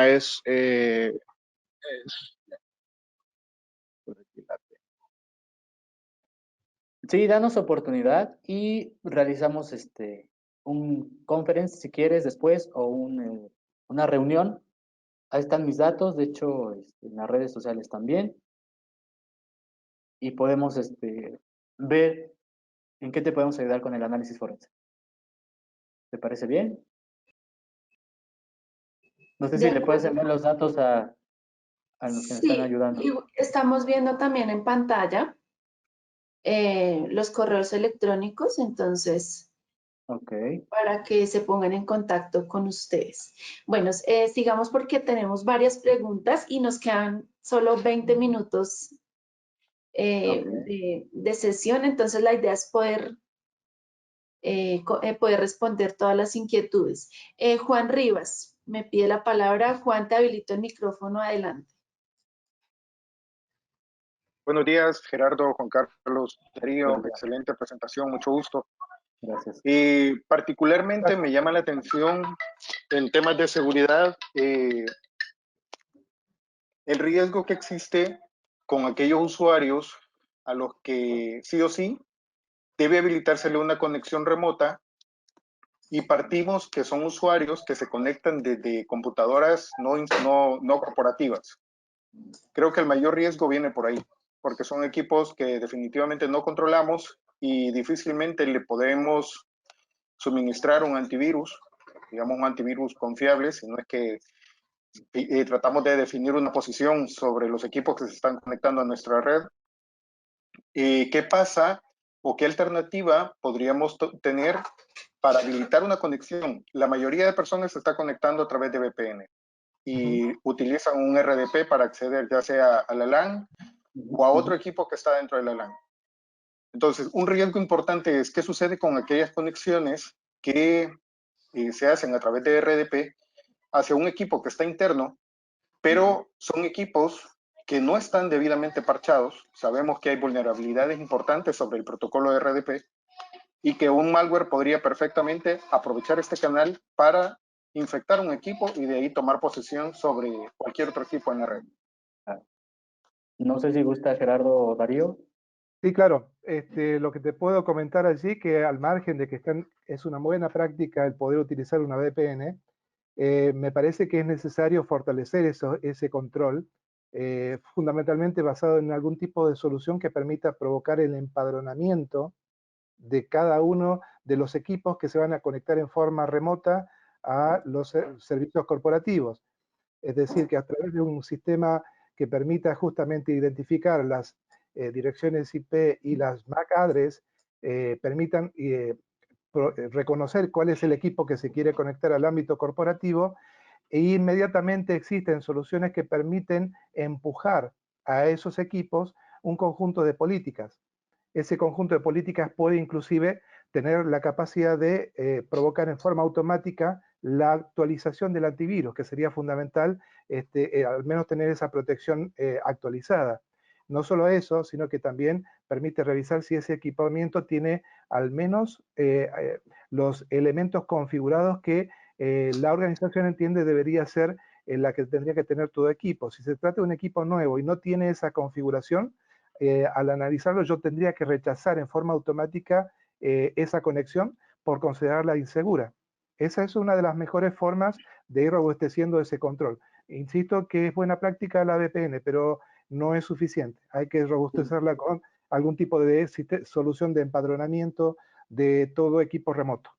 Para complementar esa parte, gracias Jerry, técnicamente yo te recomendaría hacer un filtro de reglas en firewall locales, desde donde se conecta tu máquina, aplicar ciertas reglas en el firewall de Windows, hay otras herramientas gratuitas que también sirven, y establecer la comunicación de uno a uno desde tu VPN hasta donde se encuentra el servidor. De igual manera, el siguiente servidor, el servidor destino, puedes homologarlo a que solamente acepte conexiones desde de accesos remotos.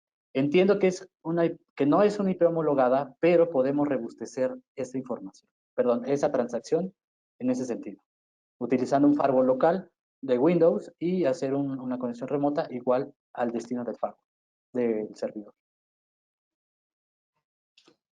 Bueno, perfecto. Voy a leer algunas preguntas que me hacen por el panel. Entonces, José Sayán quiere saber la opinión de ustedes frente a Zoom, esta herramienta que estamos usando ahora en tiempos de trabajo remoto. Si me permiten, chicos, sí, esta herramienta Zoom, de hecho, es una de las herramientas más utilizadas porque está en boga. Sin embargo, hemos visto con mis propios ojos, y hay casos personales en el sentido de escuelas que han reportado que han secuestrado las conexiones y mostrando videos de pornografía. Eso pasa y se los puedo contar de primera mano. En la escuela de unos, no míos, pero sí conocidos, pasó eso. Ahora, sí, ciertamente hay un tema de privacidad de datos con la plataforma. Hay otras herramientas que también tienen otros diferentes tipos de vulnerabilidades, pero ahorita los ciberdelincuentes se aprovecharon de esa plataforma para vulnerarla. Por supuesto, es muy famosa y es muy utilizada.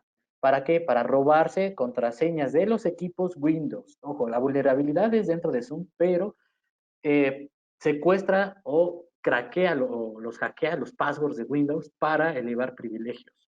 Tienen control total de tu máquina y aparte tienen las sesiones de Zoom. No sé si quieren agregar algo más, chicos. Sí, yo podría comentar simplemente que en función de la información recopilada al respecto, es todo un caso, puesto que hay una guerra mediática, si se quiere, entre las desmentidas que está saliendo a realizar el CEO de Zoom, justamente para contrarrestar las sospechas de que esté entregando toda la información de sus usuarios directamente a Facebook, por ejemplo. Y por otra parte, la defensa que hace el CEO de Zoom, justamente detrás de que se trata de una campaña de desprestigio ante el buen desempeño y la facilidad de uso que ha tenido Zoom en el último tiempo. Suma adeptos, suma usuarios y por ende se transforma en un objetivo de ataque para quienes en definitiva por ahí persiguen no solamente la intención de robar datos, sino también a lo mejor de provocar la caída de las acciones de Zoom.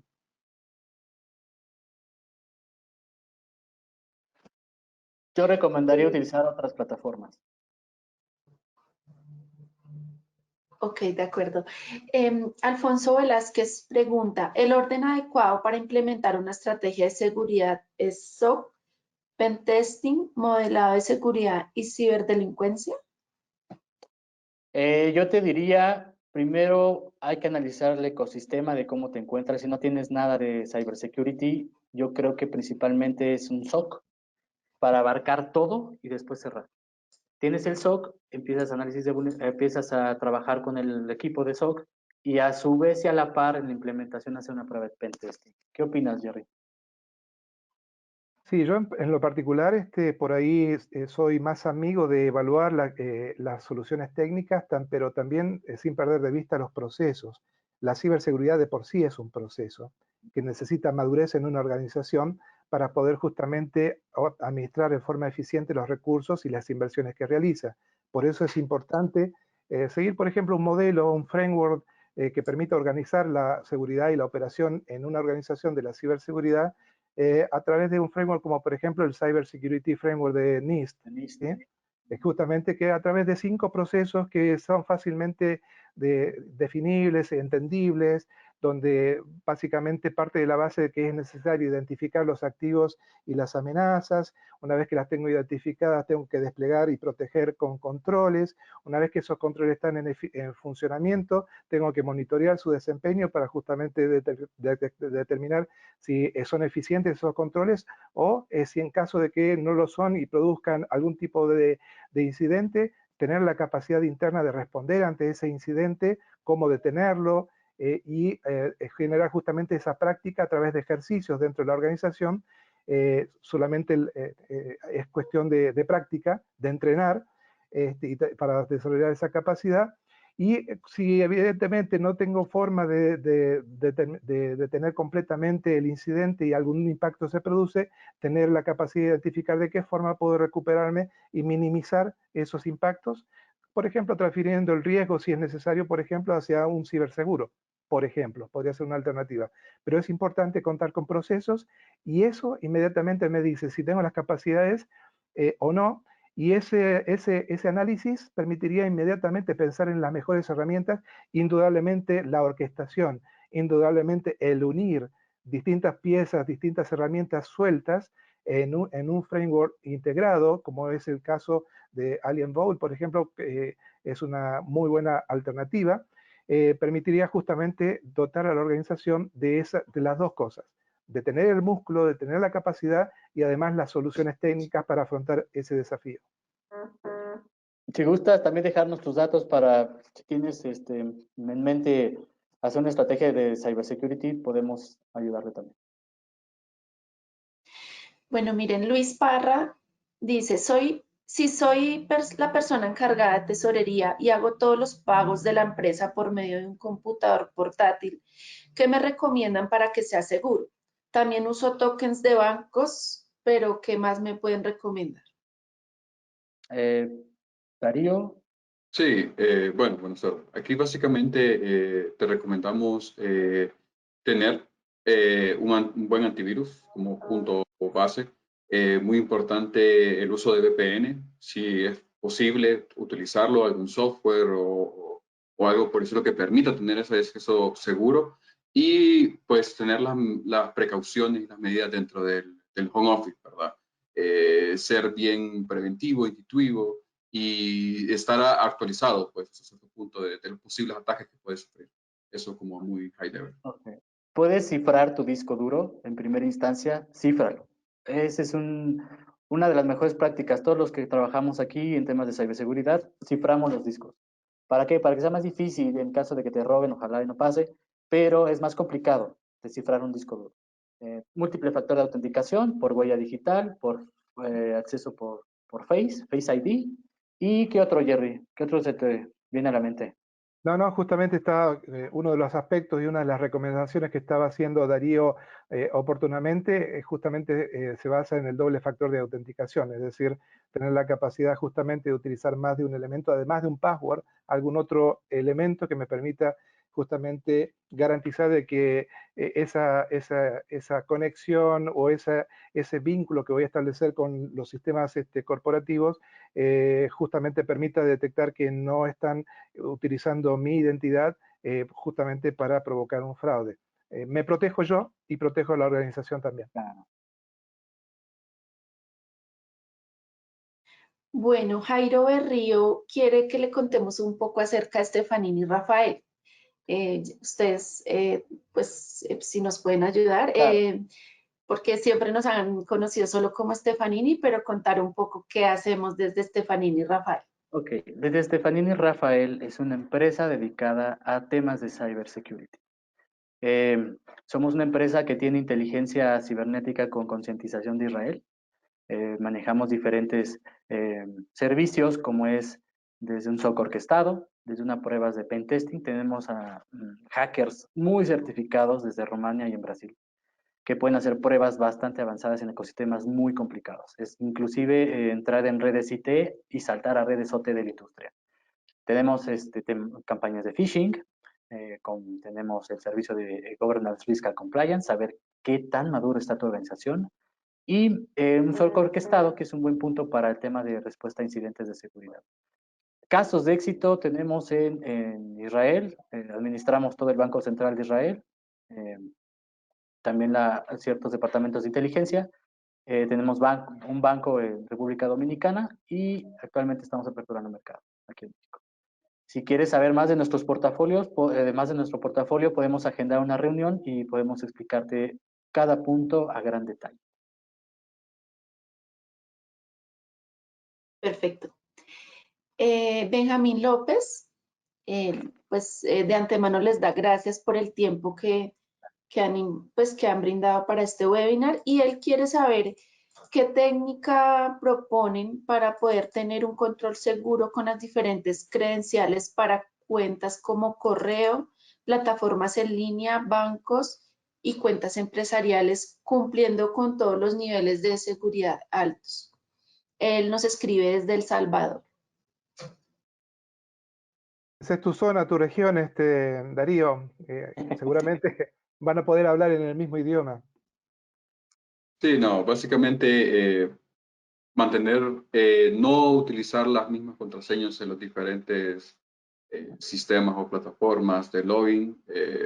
Lastimosamente una mejor forma es utilizar los 16 caracteres con mayúsculas, minúsculas, tratar de escribirlas de forma diferente en cada uno de los accesos, porque imagínate, si colocas la misma contraseña en 3 lugares y te la hackean, tienes acceso a 3 cuentas o a 3 dispositivos, si lo podemos ver así. Entonces, la recomendación es, aunque un poco más complicado, es mantener siempre contraseñas diferentes, seguras, que puedan utilizar algún método de encriptación si es posible, y los canales seguros de comunicación, ¿verdad? También yo te recomendaría una plataforma que se llama PAM, Privilege Access Management, que se enfoca en una bóveda de contraseñas en el cual se van gestionando poco a poco con altos niveles de seguridad. Hay muchas plataformas, muchísimas plataformas que dan ese servicio de PAM, Privilege Access Management.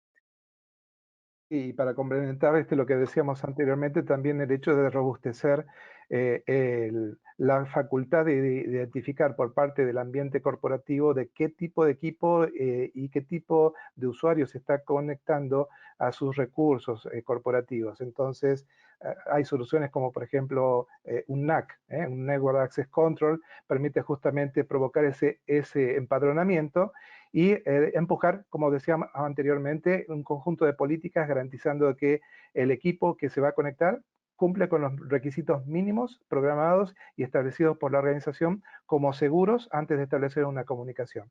De lo contrario, debería rechazarla. Bueno, miren, Óscar Ovalle nos cuenta que justamente cuando está en la conferencia le llegó un mensaje supuestamente del Scotiabank Colpatri para que antes de generar avances consultara por una URL. Él quiere saber cómo puede asegurarse que esa URL es segura antes de usarla, ya que el dominio no es muy claro, y pues que no es del banco. Pues si gustas... ¿Esos no son los correos que estuviste mandando esta mañana, Juan Carlos? Ya nos cacharon, amigo. No, por supuesto que no. Mira, yo te recomiendo que pases el dato al área de inteligencia de tu organización. Si no es así, hay herramientas, te voy a decir una, se llama Flare, BM de Faray, para hacer ingeniería inversa. ¿Sí? No, yo hago ingeniería inversa en ese sentido para saber cómo se comportan los virus polimórficos y los ransomwares y las ligas, y ejecuto en una máquina virtual o en otra máquina para saber qué es lo que hace. Entonces, si no estás seguro, no lo compartas, no lo abras y mejor envíaselo a un especialista de inteligencia en temas de cybersecurity. Y más que es de un banco, lo dudo mucho, muchísimo. De hecho, en las páginas de banca siempre hay un banner, precaución, nosotros jamás mandamos SMS, etcétera, etcétera. Entonces yo te recomendaría esos puntos. Sí, existen herramientas también que desde el punto de vista corporativo se pueden incorporar, ¿no? No necesariamente siempre tiene que ser la solución a nivel individual. Hay una herramienta que se llama, por ejemplo, Iron Skies, que lo que permite justamente es tomar estos casos de phishing y ir aprendiendo acerca de cuáles son los distintos tipos de modalidades o variantes que puede llegar a sufrir un mismo correo, para que el mismo correo no sea objeto justamente de recolección de inteligencia, e ir modificando para que llegue la próxima vez un correo que te convenza de hacer clic y aplicar justamente y caer en el engaño. Esa inteligencia justamente está evolucionando y permitiéndonos a nosotros saber de antemano, por ejemplo, un correo que llegue con un aviso automático que esté diciendo: este correo ya ha sido registrado en tales sitios, en tales empresas, también ha sido objeto de engaño y ha sido un objeto de fraude. ¿Quieres igual abrirlo? Es una advertencia que yo considero sumamente interesante al momento de prevenir, y a mí dejarme tranquilo de que con todos esos antecedentes es un mail que no voy a abrir seguro. Si alguien necesita contactarme, que me llame por teléfono. Bueno, como el tiempo apremia, nos quedan 3 minutos, entonces respondemos las últimas 3 preguntas, si les parece, rápidamente. Bueno, nos pregunta Cristian Camargo, ¿podemos ser atacados al tomar accesos remotos por Anydesk a otros equipos? No escuché bien la pregunta. ¿Podemos ser atacados al tomar accesos remotos por Anydesk a otros equipos? No entendí bien lo que... ¿Tú entendiste, Jerry? Bueno, pues sí pueden ser atacados. No entendí bien el concepto. Sí, pueden ser atacados. Todo el mundo puede ser atacado a través de, inclusive, conexiones remotas, conexiones de túneles privados, túneles anónimos. Si hay un atacante o un vector que se llama man in the middle, que es decir, que está el hombre en medio antes de la conexión del túnel, sí puede ser atacado. Ese es un hecho. Si a eso te refieres, no entendí muy bien el concepto. No lo escuché bien. Ok. Ramón Longo nos pregunta, en base a su experiencia, ¿qué recomendaciones dan para el correcto manejo del cambio cultural al implementar medidas de reforzamiento de ciberseguridad? Esto para usuarios no técnicos, en donde ven que la rapidez de los servicios se sacrifica por el incremento de seguridad. Perdón, ahí antes de que, o sea, para tomar nota, ¿sí? Me parece que la pregunta anterior tiene que ver con el uso de IDS de red. Anydesk. Yo escuché Anydesk. Claro, Es como TeamViewer. no, en este caso creo que tiene que ver con el hecho de la existencia de un IDS de red, por eso en IDS, ¿sí? Sí, Pero claro. Okay. ¿IDS dice o Anydesk? Anydesk, sí, es como TeamViewer, con el que tú dices. Anydesk. Claro, por Anydesk, supuesto que Anydesk, ok. sí, es un hecho que sí. Anydesk y TeamViewer ha tenido muchas vulnerabilidades. Anydesk, te voy a decir un punto. Si yo tengo un troyano instalado y no me doy cuenta, el atacante va a poder ver tus contraseñas, tus conexiones, todo, sin que te des cuenta. Con un RAT, un Remote Access Tool. Y es muy fácil de configurar eso. Sí, la respuesta es sí, puedes tener ciberatacantes. Atacantes. No te vas a dar cuenta, no los vas a ver, pero sí es posible. Y la siguiente pregunta, Jerry. No, sí, ahí si la podés repetir, por favor, Diana. De acuerdo. ¿Qué recomendaciones dan para el correcto manejo del cambio cultural al implementar medidas de reforzamiento de seguridad? Esto para usuarios no técnicos, en donde ven que la rapidez de los servicios se sacrifica por el incremento de seguridad. Yo recomendaría campañas de phishing y concientización. Es lo primero. Porque el eslabón más débil en el sentido, hablando en el sentido de temas de privacidad de datos y engaño y de ingeniería social, es el usuario. Entonces yo sí recomendaría esa parte. No sé, ¿tú qué opinas, Darío y Gerardo? Sí, básicamente una campaña de concientización, como lo comenté en su momento, poder hacer conciencia, enseñarles a las personas cómo pueden identificar, cómo pueden prevenir. Es muy importante, con este tipo de campañas se puede hacer.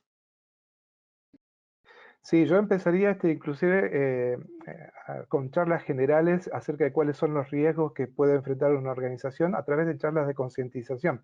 Pero indudablemente en este momento, coincido con Juan Carlos, una de las primeras medidas son las campañas de phishing, justamente para que aprendamos, entrenemos a la organización a reconocer los tipos de engaños que hoy son cada día más comunes, sobre todo, como decíamos antes, ante las fake news, y el tipo de desinformación que se genera en la gente.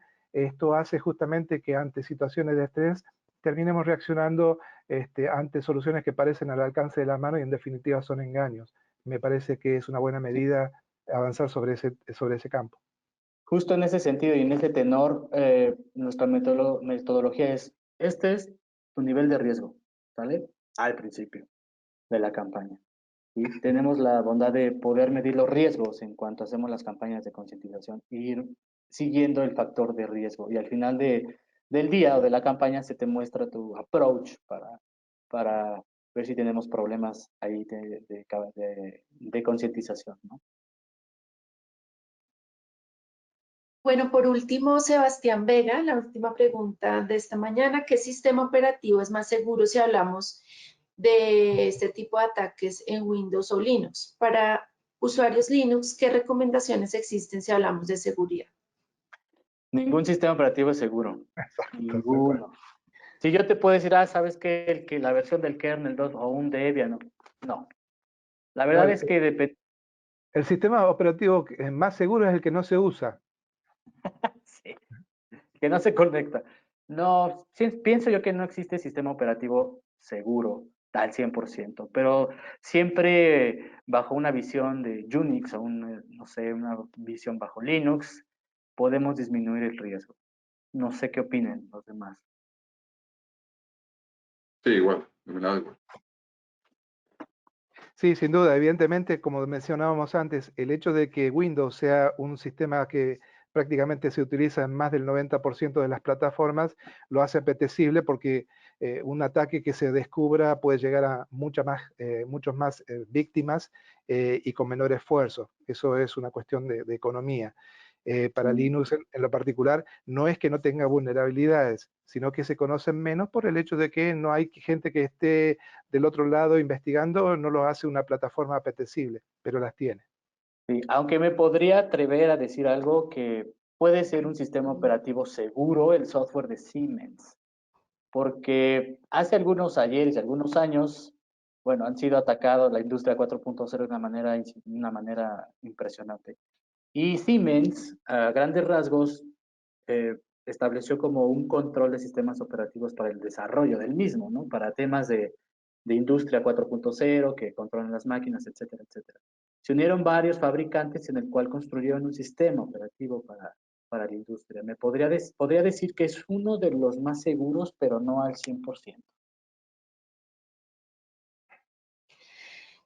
Bueno, pues entonces, bueno, el tiempo apremia, pronto se nos escaparon algunas preguntas, pero lo importante, exacto, sí, yo les comparto entonces las preguntas y pues intentaremos responderlas a los que quedaron pendientes. Yo pues les doy las gracias a Darío, a Juan Carlos, a Gerardo por este tiempo. De verdad fue muy, muy valiosa la información que nos compartieron en esta mañana. A nuestra audiencia, pues contarles que les compartiremos la presentación y las memorias al correo con el que se registraron a este webinar. El video, sin embargo, siempre queda cargado en nuestro canal de YouTube, entonces allí para que nos den like, para que nos sigan y pues nada, contarles que Stefanini está pues siempre dispuesto a apoyarlos en estos procesos. Tenemos presencia en países como Panamá, Colombia, estamos en México, en Centroamérica, Argentina, Perú, estamos en toda la región LATAM y pues tenemos contamos con especialistas para que nos apoyen en todos estos procesos. Así que si tienen dudas, si nos quieren contar lo que nos quieran decir, nos pueden escribir al correo marketinglatam@stefanini.com. También nos pueden contactar por medio de la página web www.stefanini.com o por nuestras redes sociales @stefaninilatam nos encuentran. Así que yo les doy las gracias por el tiempo y nos vemos en nuestro próximo webinar. Estén muy atentos en la red, les contaremos de qué se trata. A todos muchas gracias y feliz mañana, feliz tarde para todos. Buenas Gracias tardes. a todos. Muchas gracias a todos. Hasta luego. Buen día. Hasta luego. Buen día. Chao.